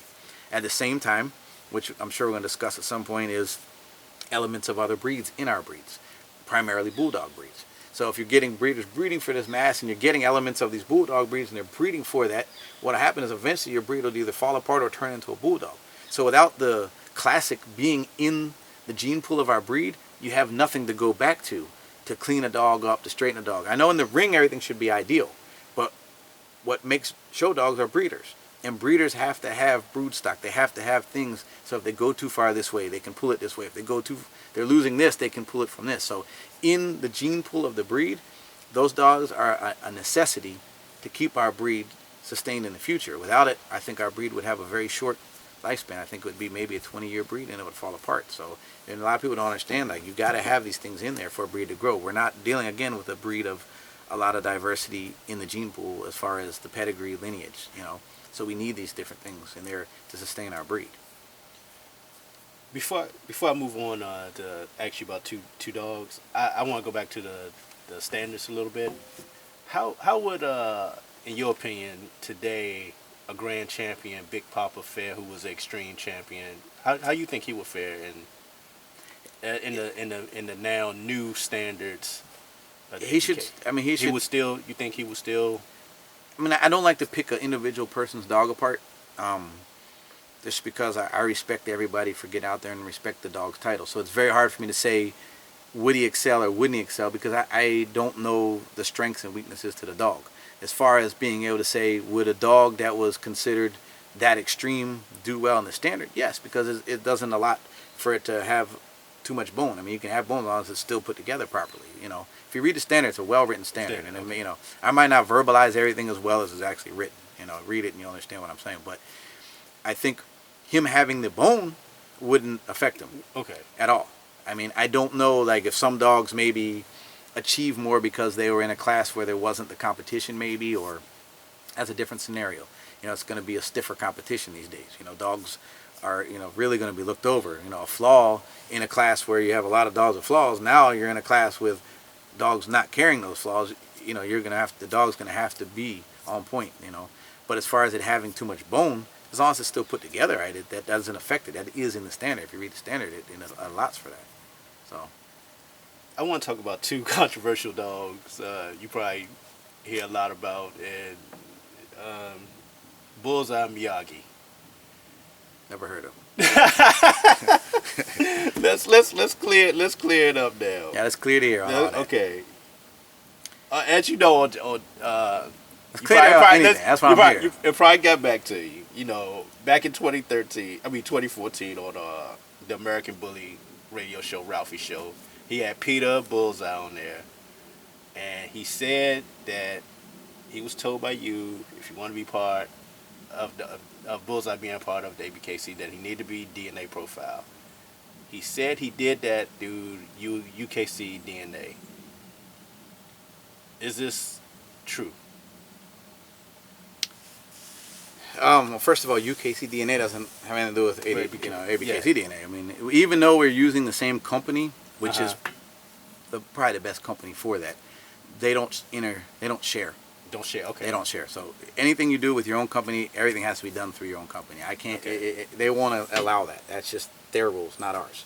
So even the same company, they won't allow it. So by having DNA through UKC doesn't mean anything with ABKC because they're not allowed to share different companies' information. That's just the way that company's set up.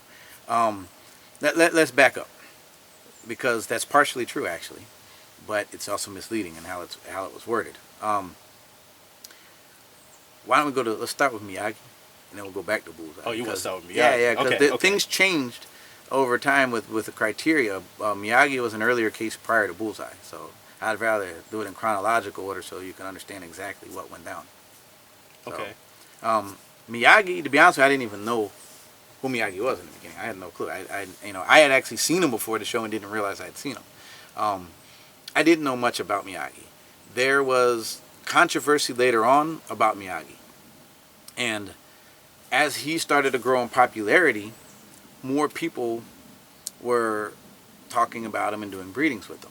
He wasn't ABKC registered with us at all, so we didn't have anything through the ABKC for the dog.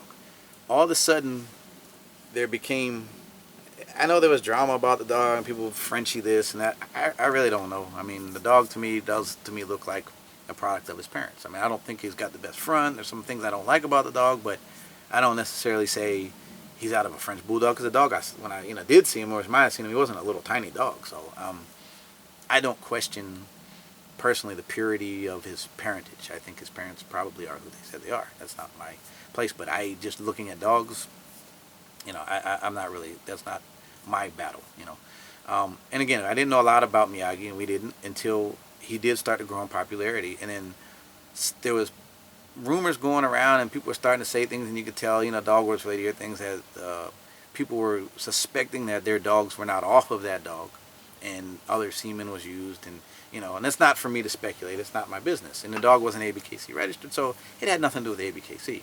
What started to happen were people were sending in DNA challenges to the ABKC to challenge him. People that bought semen from the dog or did breedings with the dog. And the ABKC's response was, that dog's not registered with us, nor are your dogs. So there's nothing we can do in this situation, And it went on for a long time. I think that response sparked something that says the dog cannot be registered. And it sparked that whole thing, and some battle and issues went on. And apparently there was something between me and George, and I hadn't even met the guy. I didn't know the guy, had no animosity towards the guy, really didn't think anything about the dog at all, wasn't really a factor in my mind at the time. And it went on for a while, and I've heard all these things, it's just business and all this stuff. I'm not a dog breeder for profit. I barely breed anyway, so I'm not in the business of competing with other dog breeders for money, And to say the registry was in competition, something was stupid, because the registry makes money on registrations. That's how the registries work. You register your dog. That's the business of it. So the more registrations you take, that will be more profitable for a company. So that concept didn't make sense. None of these things made sense to me at all. But whatever, people run with crazy stuff. So anyway, after a long time, somebody contacted me. They're like, "Would you mind talking to George for me? Because this craziness has me." I said, "I have no problem. Tell him to call me or whatever." So I called him up, and he talked to me, and we talked, and I was like, I have no problem with you. I never did have a problem with you. I don't even have a problem with your dog. But the problem is if you want to register your dog, you're going to have to provide DNA with the dog, because there's so many people questioning this and sending in stuff. The second that your dog's going to have ABKC registration, we're going to, at that point, have other people registering that are going to be submitting DNA challenges on your dog. So if you want to register your dog with ABKC, provide the DNA of the dog. Now, I know people say, well, you can't get the DNA of the dog because the mother's dead and buried. The guy who owned the father wouldn't allow the DNA without paying some fee or something, whatever the room was. that doesn't apply to the individual dog. That's that dog's DNA back to its parents. We were just saying get his DNA. His DNA. That way, when there is that, you can say, go through the company and say, no, your dog is off of this dog. Your dog is an offspring of this dog, or this dog semen that you got paid for the dog is. That's what it's for. So send him the kit. Even contacted the brother. You got to have the brother and told him, like link them together. Everything. Send him the kit. Everything. Never heard from him again. Kit never came back.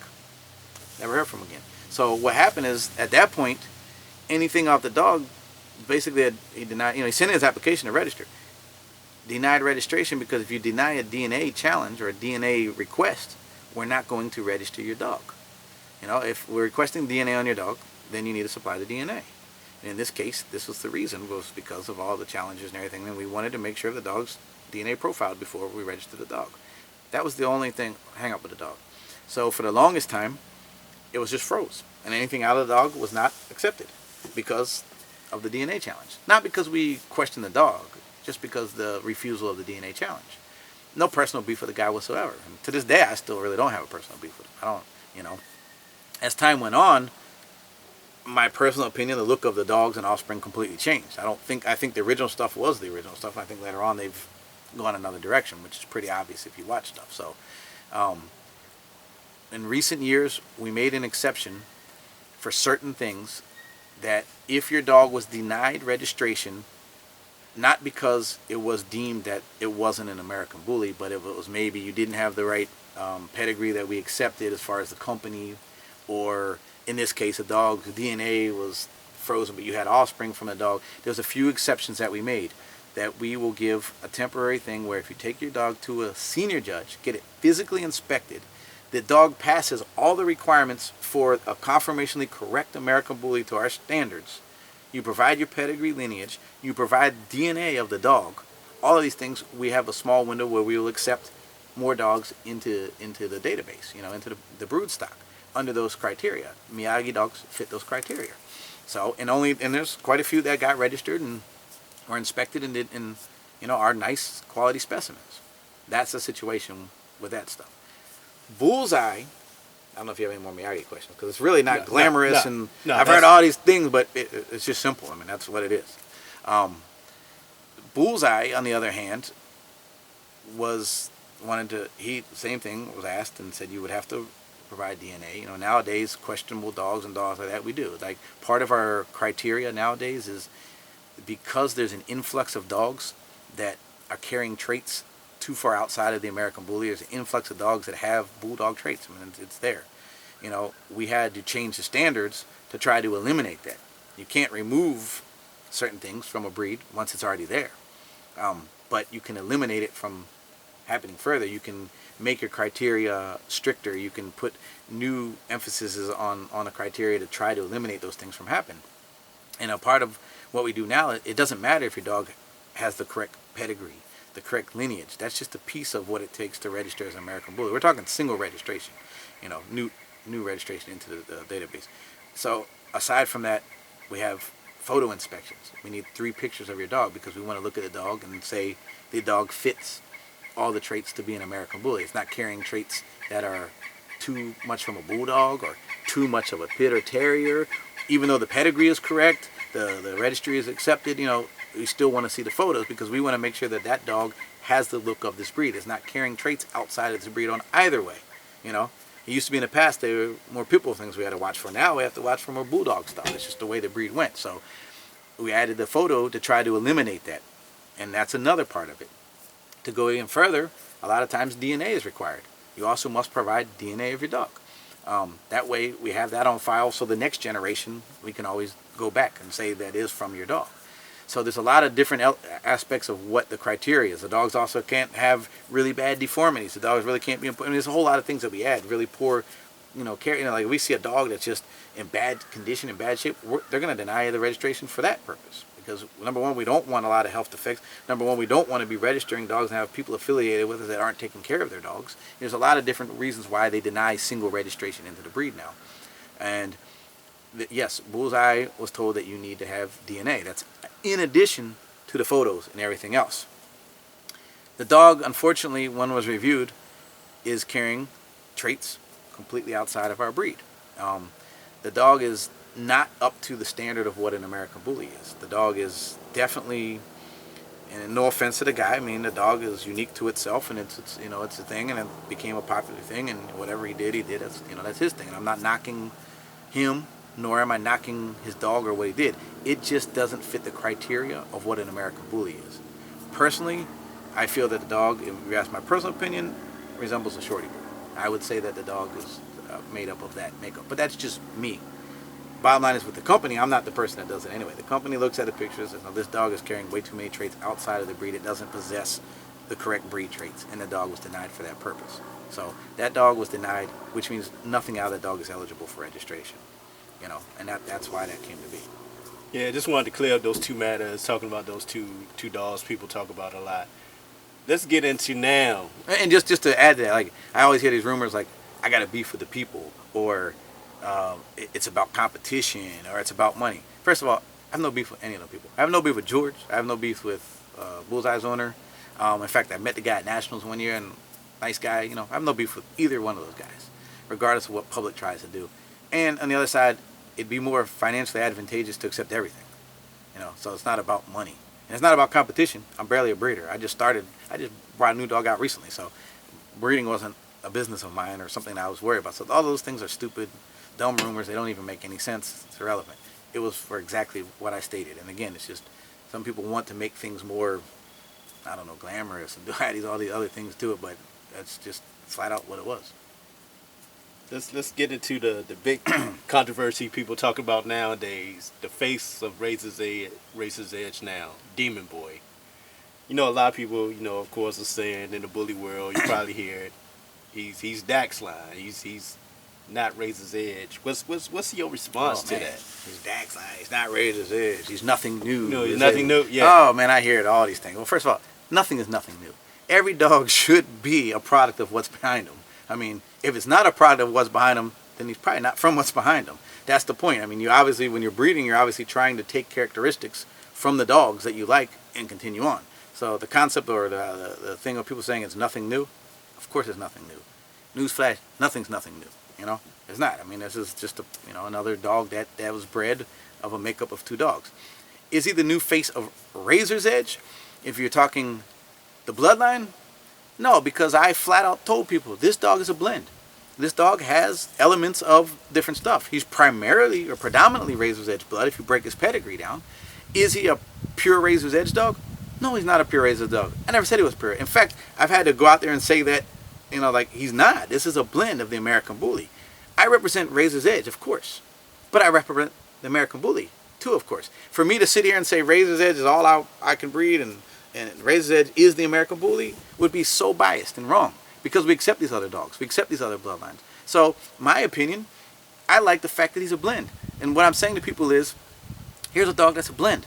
And I'm not saying I produced him. I'm not saying any stuff. I'm just saying here's a dog that is a blend of these lines that are popular in the American Bully. Razor's Edge being one of those lines. Dax being one of those lines. Here you got a dog that's got all these elements and it's got all these pieces. Here you go. Check out this dog. This dog is a blend of the American Bully, and you can use these things without getting all these crazy traits that are bad for the breed. The problem with a lot of Dax dogs, and no offense to Ed or Dax, I mean, Dax myself wasn't my style. Yes, he has some features that I think Dax has a phenomenal neck, phenomenal shoulders. Those are the traits of Dax that I thought were really nice traits, Are they pure in the American Bully breed? Thing is, these dogs are part of the American Bully breed, so yeah, it is pure of the American Bully breed. Once the dogs are in the database and they're in our brood stock, they are our breed. I mean, that's the truth to the matter. So yeah, they are. I've seen a lot of people breed the Dax dog and go the other direction and get these really sloppy, poor bred, horrible quality dogs. And I think like the exotic movement, all those things were started by people promoting these exaggerated features, but because they couldn't get them on the body the right way and correct it. You can have exaggeration without tearing down foundation, without tearing down a properly built dog. You can still have exaggerations, but a lot of these people are breeding exaggerations, but with the flaws and all the issues and even deformities. And it's like, my point is saying, here's Razor's Edge. I took some Razor's Edge and some Dax, and here we put these things together, and we got these exaggerations. We got that nice neck that Dax has. We got those nice shoulders that Dax has. But We also got a nice top line. We got a nice chunky rear. We got a different style head. It doesn't have the rounder, close together eyes. They're more further apart. They're almond. It's a chiseled, sharper head. It's like, here I'm saying, we were able to blend these things together from different lines and get all these things that people want, but on a dog that is still conformationally correct. You know, am I promoting him as the face of the American Bully? No, I'm not promoting him as the face of the American Bully. I think that the grand champions and the dogs that have achieved those titles really should be. Unfortunately, because of my involvement in the dog, I really can't compete with the dog. I 100% trust my judges to judge accurately. There's nothing wrong with me entering the ring with my dog, and there's no rules against it. And I have complete faith that the judges wouldn't pick the dog because it's my dog. However, my personal feeling is that for me, it would just be perceived as too political. So I personally will never show one of my own dogs in the ring, just because I feel like I don't want to be in that situation. I would love to show. I mean, you saw, we talked earlier, Razors Edge. I mean, I was a die-hard show person, and I love competition. I love showing. But unfortunately, in the world we live today, one of the sacrifices I have to make by being who I am in the world, I can no longer do that because it goes against what I personally feel comfortable with, even though I would have faith in the judges. So I can't promote him as the face of the American Bully breed. One, because I can't show him. Two, because I don't want, I like other people's things to do that. I don't want my own production. Even though I know what I think is right, I still don't want to be that guy that's the face of everything. Like, Dave did this, Dave did this. You know, I don't want to be that person. I've been that person in the past, and I'd rather see other people's productions be there. I'm promoting him as a nice American Bully, as a blend of lines. I still have access to some pure Razors Edge dogs. I still have some Razors Edge things that I'll do in the future. This particular dog, he's what he is. Is he Dax line? I mean, no. I mean, his makeup is only 25% Dax. So I wouldn't call him Dax line. Does he carry some features of Dax? Yeah. The two features I liked. The coat, well, the black's in both dogs, so that's different. But the two features I like, he does. But he also carries the good features I like, the Blueberry, too. And what's nice about him is he's not carrying the features of Dax that I don't personally like. He's not carrying the features of Blueberry that I don't personally like. He's a dog that was blended properly to produce what I think is a really nice American Bully. Unfortunately, he can't be shown, which, you know, I wish he could. But there's nothing wrong with me promoting the dog. I don't see why anybody would say, oh, Dave, you know, that's just it's stupidity to say that, because I represent the American Bully as a whole.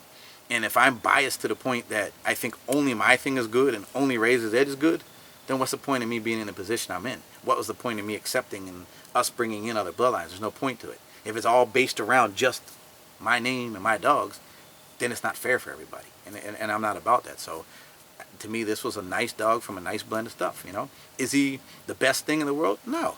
Is he something completely new that nobody's seen before? No. But is he nice? Hell yeah, he's nice. He's a nice dog, and I'm going to promote him. And I'm really promoting him not against the show dogs, not against breeders, not any of that stuff. My promotion with him more is to say, you can get these exaggerated traits that all these people want without screwing the dog up.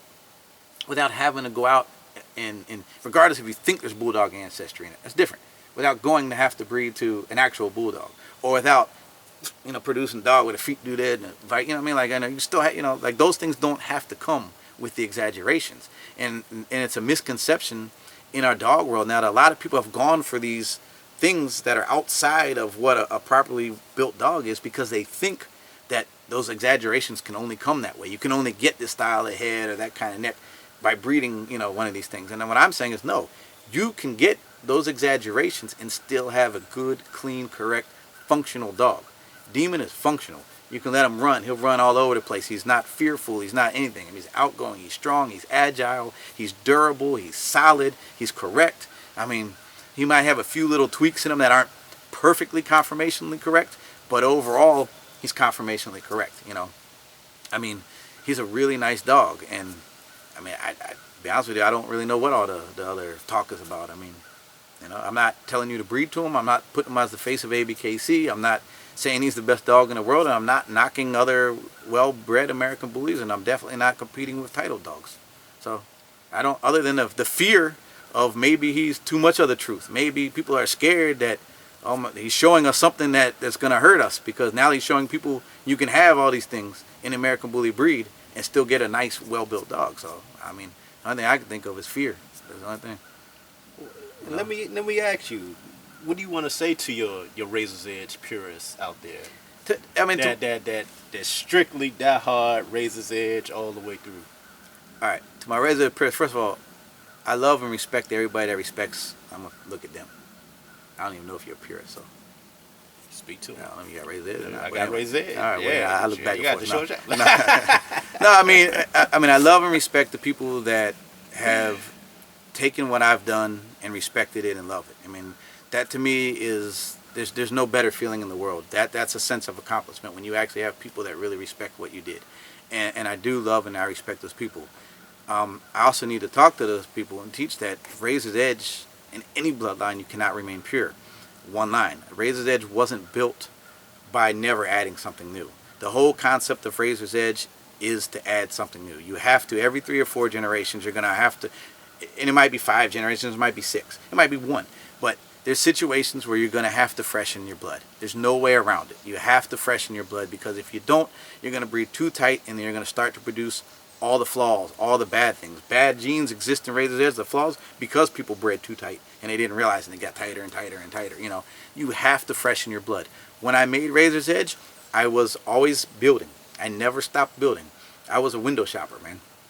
I love what I loved, but I always kept my eyes open. Like, was there something I'm missing? Or when I started to lose something, I need to get that back. And I can't get it back because I've lost it by going too tight. So the only way to get it back is to find it.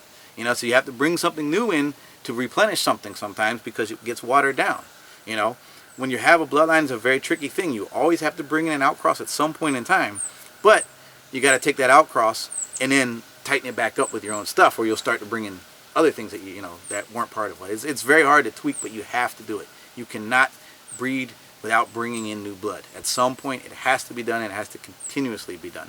So Razor's Edge was a line always built knowing that every few generations something new had to be brought in. Whether I brought it in to remove a trait that I didn't want, or whether I brought it in to replenish or bring in a trait, a desired trait. You know, you have to do it. There's no way around it. And in the American Bully breed, it's even worse, because we don't have the bloodline diversity. So you gotta constantly, at some point, the dogs get too tight. That's why you get flaws. That's why you get kink tails and all these things. Dogs are bred too tight, you know. And it's not because there was a corkscrew bulldog added in the mix. No, it's because it was a flaw that got worse. People keep breeding tighter. So you cannot have consistency with a line over generations without introducing something new, because it'll always water down, or it'll always, you know, something bad will start to pop up. It's just common sense. I mean, I've watched many old breeders had phenomenal dogs, got too proud, wouldn't bring in new blood, and eventually bred their line into a corner, killed the line. And that's just what happens. And as a breeder, you got to understand, you can have a pure line, if this makes sense, but no line is completely pure. Because what makes a line is that you consistently have a unique look to yourself, and it consistently reproduces that. And it's a look unique to itself that favors that line. It doesn't look just like this line behind it or this line behind it. It looks like its own entity. Its own. If you just use ruffian blood, for instance, and your dog just looked like a ruffian dog, well, your dog in essence really is a ruffian dog. You know, what was unique about Razor's Edge is we carry traits from all these things, but you can't go back to any of those lines and say all their dogs look like Razor's Edge. No, Razor's Edge always had a look unique to itself, and it was always consistent. And that was what makes a line. Having the name Razor's Edge doesn't make it the line. I mean, it doesn't mean that that's it's purity. You can't have the same thing over and over again, or it will break down and fall apart. So you have to add things new. But what makes you a good breeder and makes you have a consistent line is by knowing when to do that, and when you do that, you're not losing everything that you had in your line. You're still looking the same. You're still going consistent.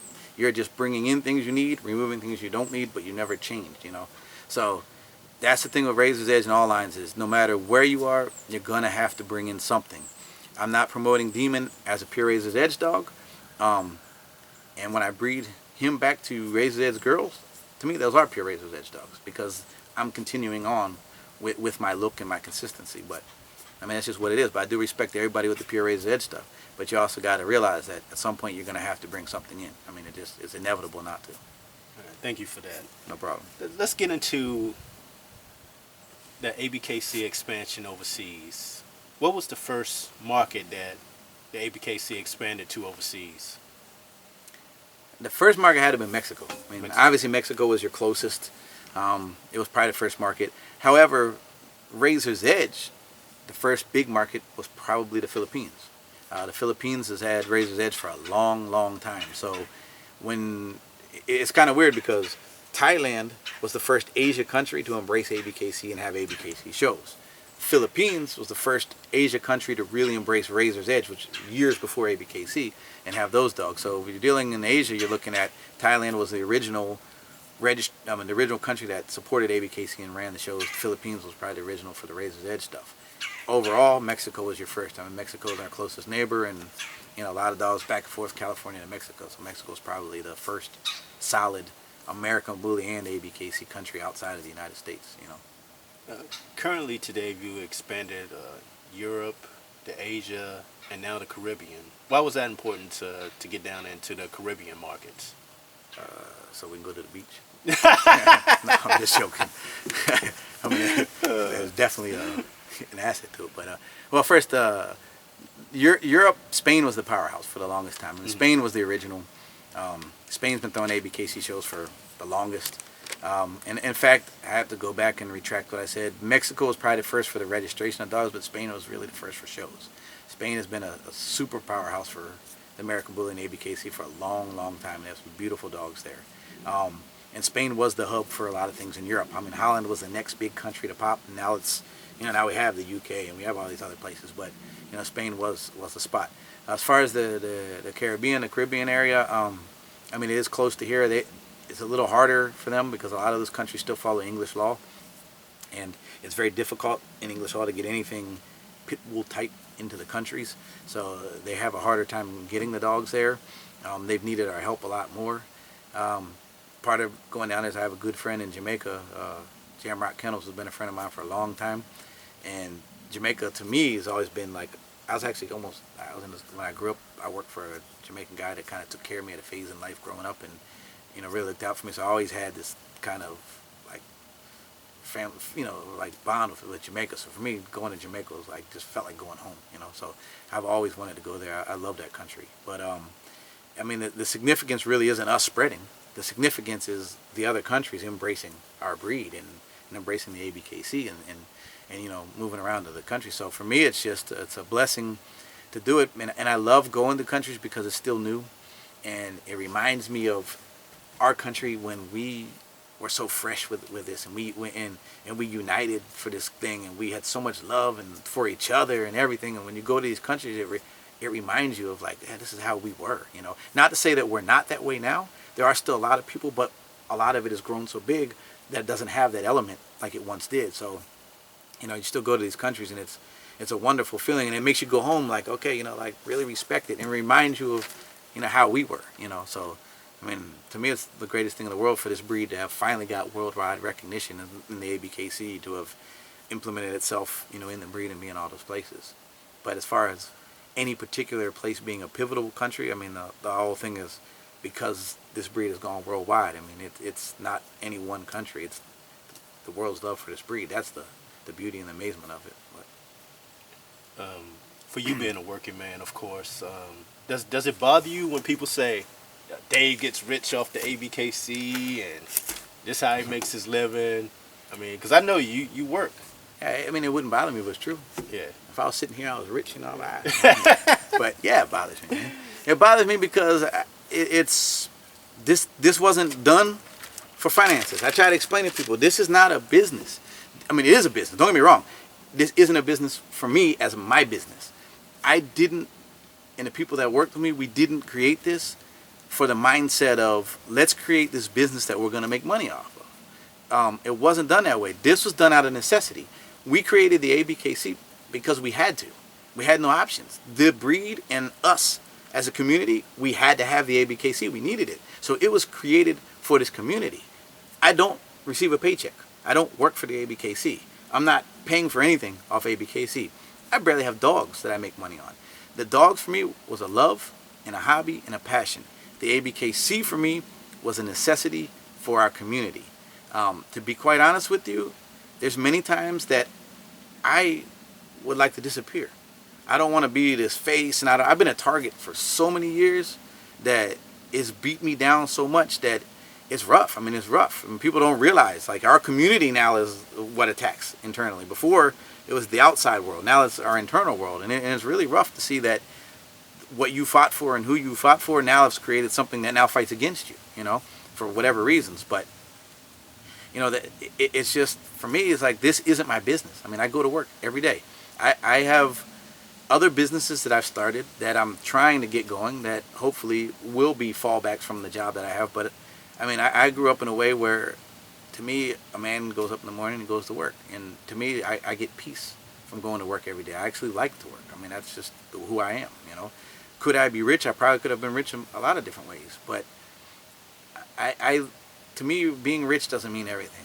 You should be able to live in comfort to where you're happy with your life and you're happy with the things you do. That's rich to me, and I do live rich in that aspect. I mean, I do love family, and I do love everything that I do, and I do love my friends, and I love to live a type of comfortable life. I don't need a Ferrari and a Lamborghini and all those things. Those things aren't important to me anyway. I have nature out here in peace, and that's what I like. That's more important to me than a mansion or anything. So, yeah, I do like money, but it doesn't push my life, That's a great point, because Bob Marley said that in the interview. A guy, reporter asked him, he said, "Are you rich?" He said, "What do you mean?" He said, I'm rich in life and riches. Riches of life. Right, riches of life, exactly. And that's true, because, I mean, the money stuff, can make your life easier, but a lot of things you get with that, it's not going to take you anywhere. It's not going to go with you. It's what the memories you have and the things, those are the things you take with you, and it's like, for me, it's like, I live a comfortable life, and it's the finances that I make are off my job, and I like my job. I mean, I was in a business where when I had nothing, they gave me a job. And now that I've grown and I have things, I'm not going to leave my job either, because I'm a loyal person too. People took care of me, I'm going to continue to take care of them as well. So I actually like what I do. And I'm not a landscaper just cutting people's yards. I mean, I work for a private community, and I run landscaping, maintenance, security, all different things, and it's close to home, and enables me to be at children's schools and, do other things, and enables me to be sitting here doing an interview with you right now. I'm supposed to be at work. So, I have good flexibility there, and I like my job. So the ABKC for me is not a money maker for me. Not at all. And it's never was intended to be that way. It was never intended to be a business to bring me personal profit or any of, that. It was always intended to be a business that was out of necessity to support the breeding community. So yeah, it does upset me when people sit back and like, oh, he's rich and he's getting all this money. People have a misconception of ABKC. They think they go to a dog show, all that money goes to the ABKC. ABKC doesn't.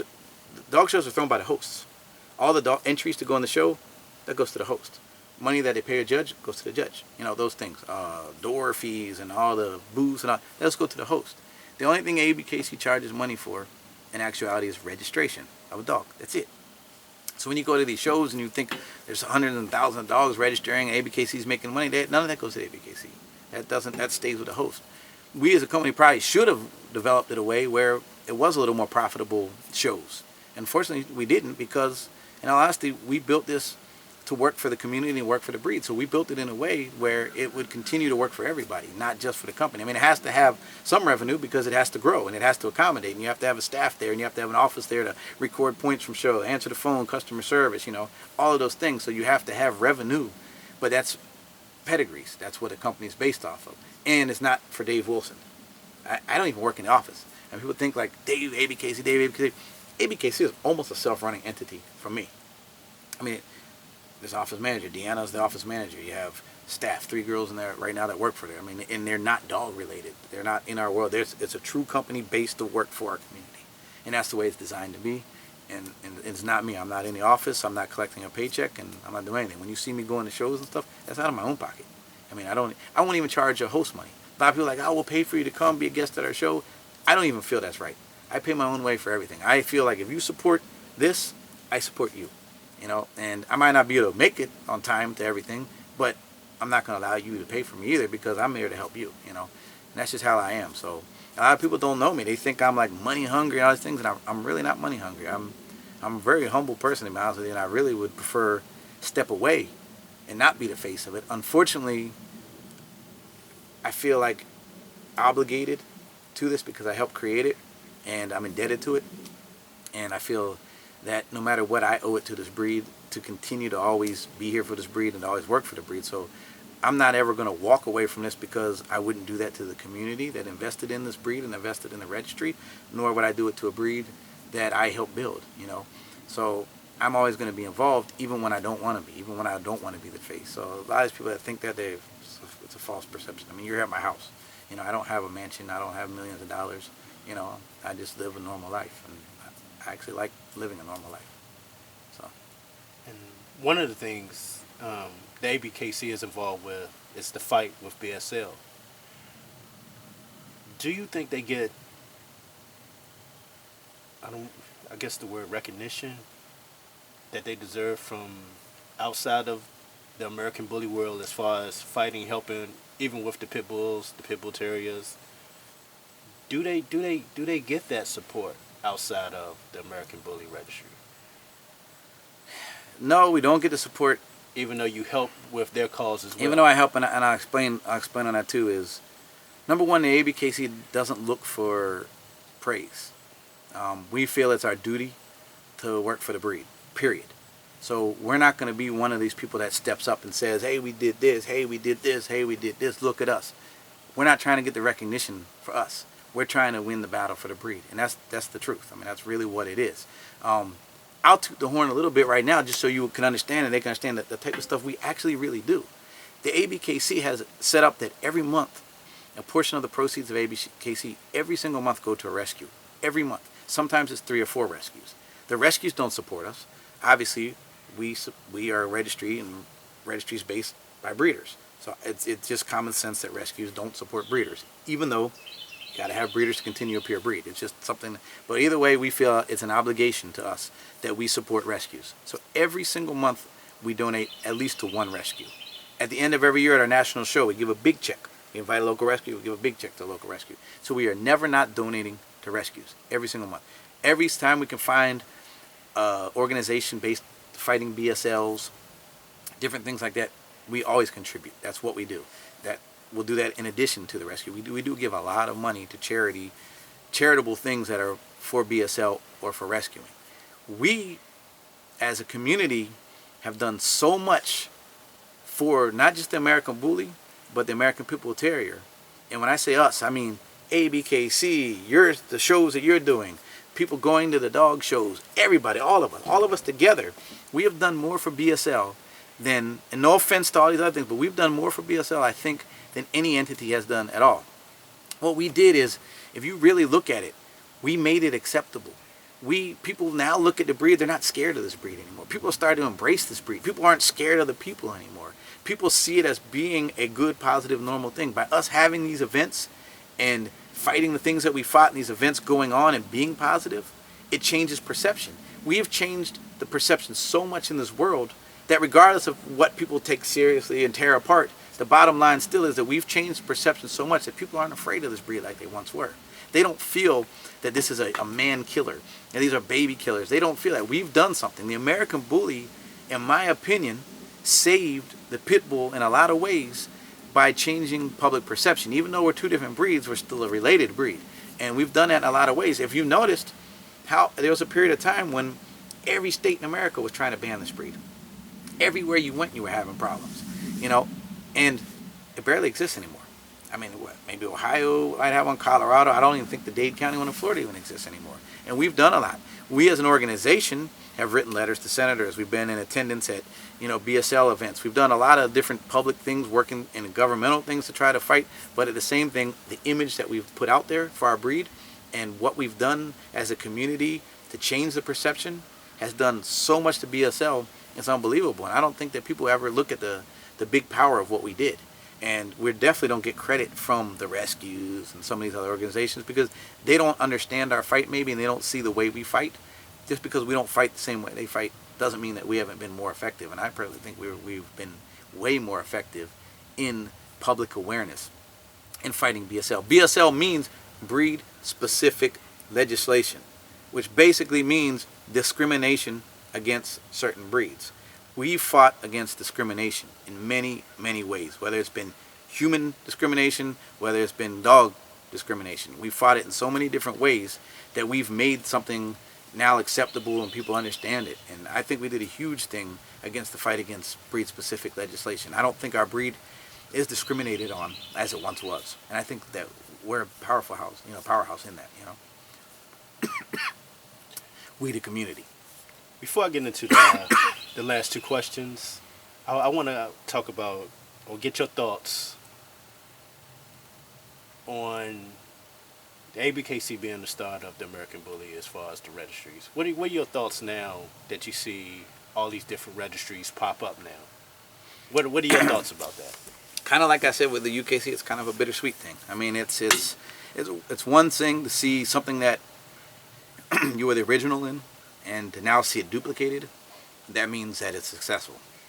I mean, anytime anybody duplicates, copies, does any of these things, it means that thing was successful because obviously somebody else now wants to do the same thing. So there is a bittersweet victory in that again, because now we've done something that became successful enough that other people want to do it.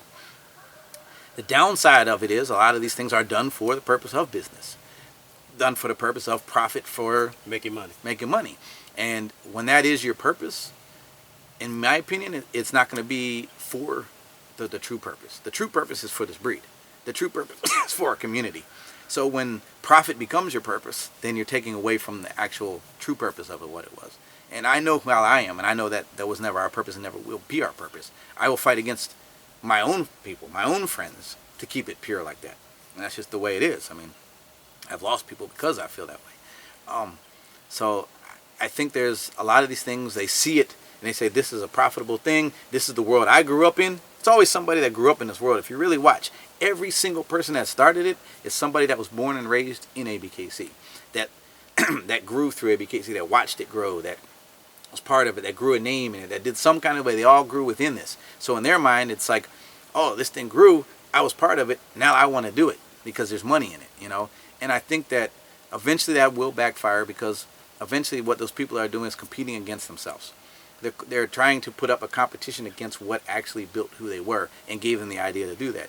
And if it's based on the straight concept of profit, which if you really look into them, you'll see. I mean, I'm not hating on anybody, but I mean, really, then it's not for the true purpose. The other issue that I have a lot of them is we're still fighting for our breed, and we're still fighting to teach people what our breed is. And nowadays, our breed definitely has a bulldog influence that wasn't initially supposed to be there, but is in the breed. I mean, there is a bulldog influence in our breed. There's nothing we can do about it. We can only try to prevent it and set the standards and keep it within, the barriers. And that's what we're trying to do.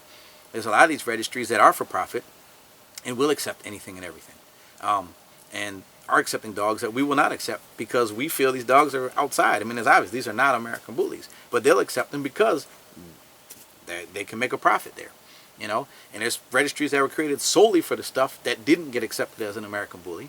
Regardless of what they're claiming they're calling it, they're still using the American bully name. It's used on every registry. So what they're doing is they're seeing a profit in these things, and they're giving a false perception to the public. And what that does, it really breaks down and hurts what our breed is, because now the public is still trying to learn what the American bully is, and we are a baby breed, man. We're still breeding this breed. This is still an infancy, like a 10, whatever, been around. It's 2004 is when the ABKC started. We're talking a breed that's less than 15 years. That's nothing in a breed. We're still establishing and building this breed. The worst thing we can do is spread it out so far that all these other things are being called this that really aren't this. And what'll happen is eventually that's just going to be, it'll just destroy the breed, because eventually the breed won't have any consistency to it. It won't have a unique look to it. Some people are going to have shorty bulls that are looking like us. Some people are going to have bulldogs. Some people are going to have Frenchies. Like all these different things being called this one thing. And it'll just fall apart because it is nothing. If it's not unique in a breed is a breed because it's unique. It have what they call breed type. Breed type are different characteristics of a breed that make up a breed. And when you look at a breed, you should know it's a breed. And if you can't look at a breed and know it's a breed, then really, in essence, you don't have a breed. So my feeling is all of these registries that are allowing all these different things and not following the standards and guidelines of what we have for the breed are really destroying everything that we've worked for, ABKC, our community, our breeders, because now it's giving a perception out to the world that nothing is this breed. Anything that anybody wants to call it is it. And that'll eventually backfire, and it'll eventually really destroy and ruin our breed if we don't, at some point as a community, realize like we need to stand behind the same thing, So I don't like it. I mean, I've yet to see a registry that's popped up and says, hey, you know what? We're going to work with you all to follow this and really work to make sure that this is the breed and that's really in for the purpose of the breed. So at the moment, I don't see anything like that, and I don't support it because it's not because I'm worried that it's competition for this. I really don't care if it's competition for this. Like I said, this isn't a money game for me. So I really don't care. What I care about is that it breaks down what the actual breed is, and it sends out a false perception of what the breed is, and the public then never really understands what our breed is, and then we just tore down what we built, you know. So I don't agree with any of the ones existing today, and I don't support them. So I was going to ask you that. Have you even seen that with any other breed of dog where this many registries has popped up in a short period of time? No, never. I mean, look around. I mean, there's never. Yeah. I mean, there's other registries, but nothing like that. It's because it's every single person that has a registry. No offense to them, but they were born and bred in ABKC. They grew up in ABKC, and this is what they know. So, our world tends to be, unfortunately to say, there's not a lot of innovators.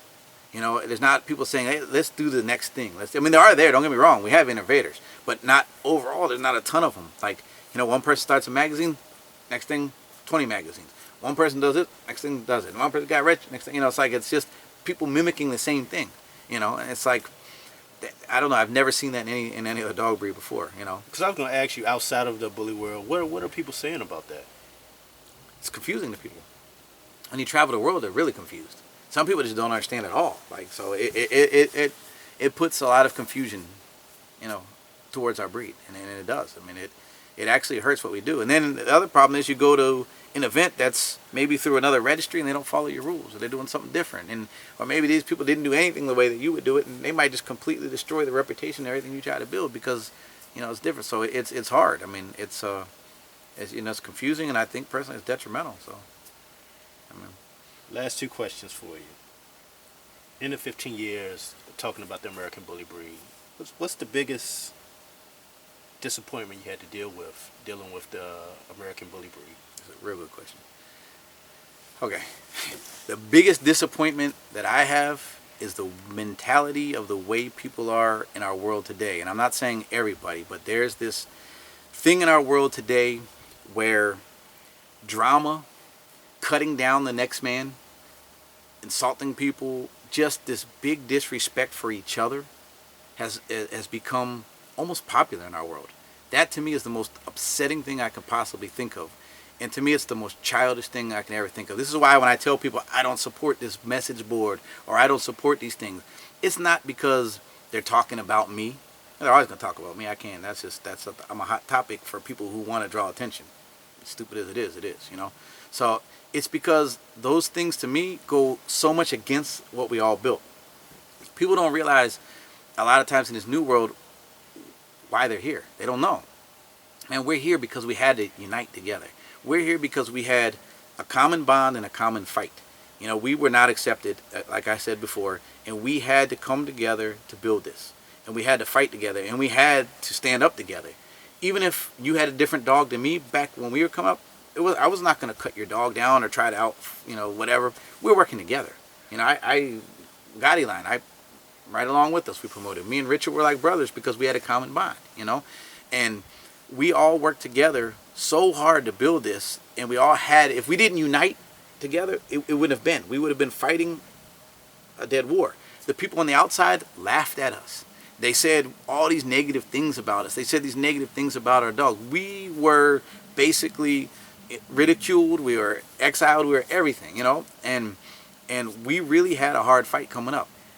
And if we didn't all come together and respect each other, and respect each other so much that even somebody that might have been your enemy on the street or somebody that you personally had, you know, a disagreement with, or you completely, you know, different views, it didn't matter because we had a common bond and we had to work together. And that's what built this breed. The only reason this breed is here is because of the respect we had for each other. People hear me saying respect nowadays, and nowadays it's almost like just a saying. No, that respect, when I say it, really means something because it's respect for each other that built what we have today. If we didn't respect each other, we would not be here. And it doesn't matter, again, who you were, what race you are, where you're from. None of these things matter because we all respected each other because we respected our dogs. So by us unifying and respecting each other, we built something. And we built something that went and transcended things. You know, like we built something that went beyond all the boundaries, past all the stereotypes, past the discriminations. We fought this thing together, and eventually we won. And not only did we win, But then we turned it into something popular, and we turned it into something that the world took notice of, and people come together. Now you got people from all over the world that are coming together in unity. It's like a common thing now to go to another country and go to here and not expect for any, thing bad, because we built this element of we all support each other. So to see a new world where it's a disrespect and the people are just constantly dogging the next man out and constantly disrespecting and fighting and talking about, like, that particular thing is the most disheartening thing to me of all, because we fought to build something and now we are internally breaking it down. We are becoming everything that they said we were in the beginning when they didn't want us. Now we are that. We fought to prove that we weren't that, and we won. Now we're doing it to ourselves. That's why some of these boards and stuff, where I see these people going to these boards, they're just designed to just constantly break something down and attack this, and that to me is no purpose in our world, no purpose whatsoever. That does nothing for the breed. It does nothing positive for you as a person. It doesn't do positive for our breed. It does nothing for our community. It separates our community. It makes us look like idiots. It makes us look like fools. And it makes us look like exactly what they were saying we were. So to me, that's the worst thing ever in the world is what has now happened, where our community doesn't respect each other. And they don't realize that the only reason we're here is because we respected each other. That's going to be the demise of everything that we've built. And to me, it's ignorance. That's why sometimes I use that word, because to me, it is very ignorant to internally do everything that you're going to do to break down what you work so hard to build. I mean, it is. So that's just, it disgusts me. I have a serious disgust for any of that kind of stuff. That's why I always speak against it. No, I'm not the most positive person. I don't live the best life. I'm not a role model for everybody. But the one thing I do know is that if we didn't have respect for each other, we wouldn't be here today. It wouldn't happen. On a positive note, what's the biggest joy you've had dealing with the American Bully since the beginning? The biggest joy is the growth, just the unity and watching people come together. The biggest joy is people coming up to you and saying, man, this has given me something to do. I didn't think that I had something in the future that I could do in my life. This is now giving me something to do, something that I enjoy doing, something I can bring my family doing. Like just being able to have people come to you and say, this changed my life. And now I see things different. Changing perception of people is like a great thing. Just to see people that were thinking one thing and now all of a sudden they're broadened, and they're accepting of so many things. Like to me, that's just the best thing in the world, is just to see the growth of it. And the unity of all the things that we've brought together, even though this world is starting to change, So I don't know. It's rough, man. And I know that's not the last question, but I try to stay humble, and I hear all these things all the time. Dave.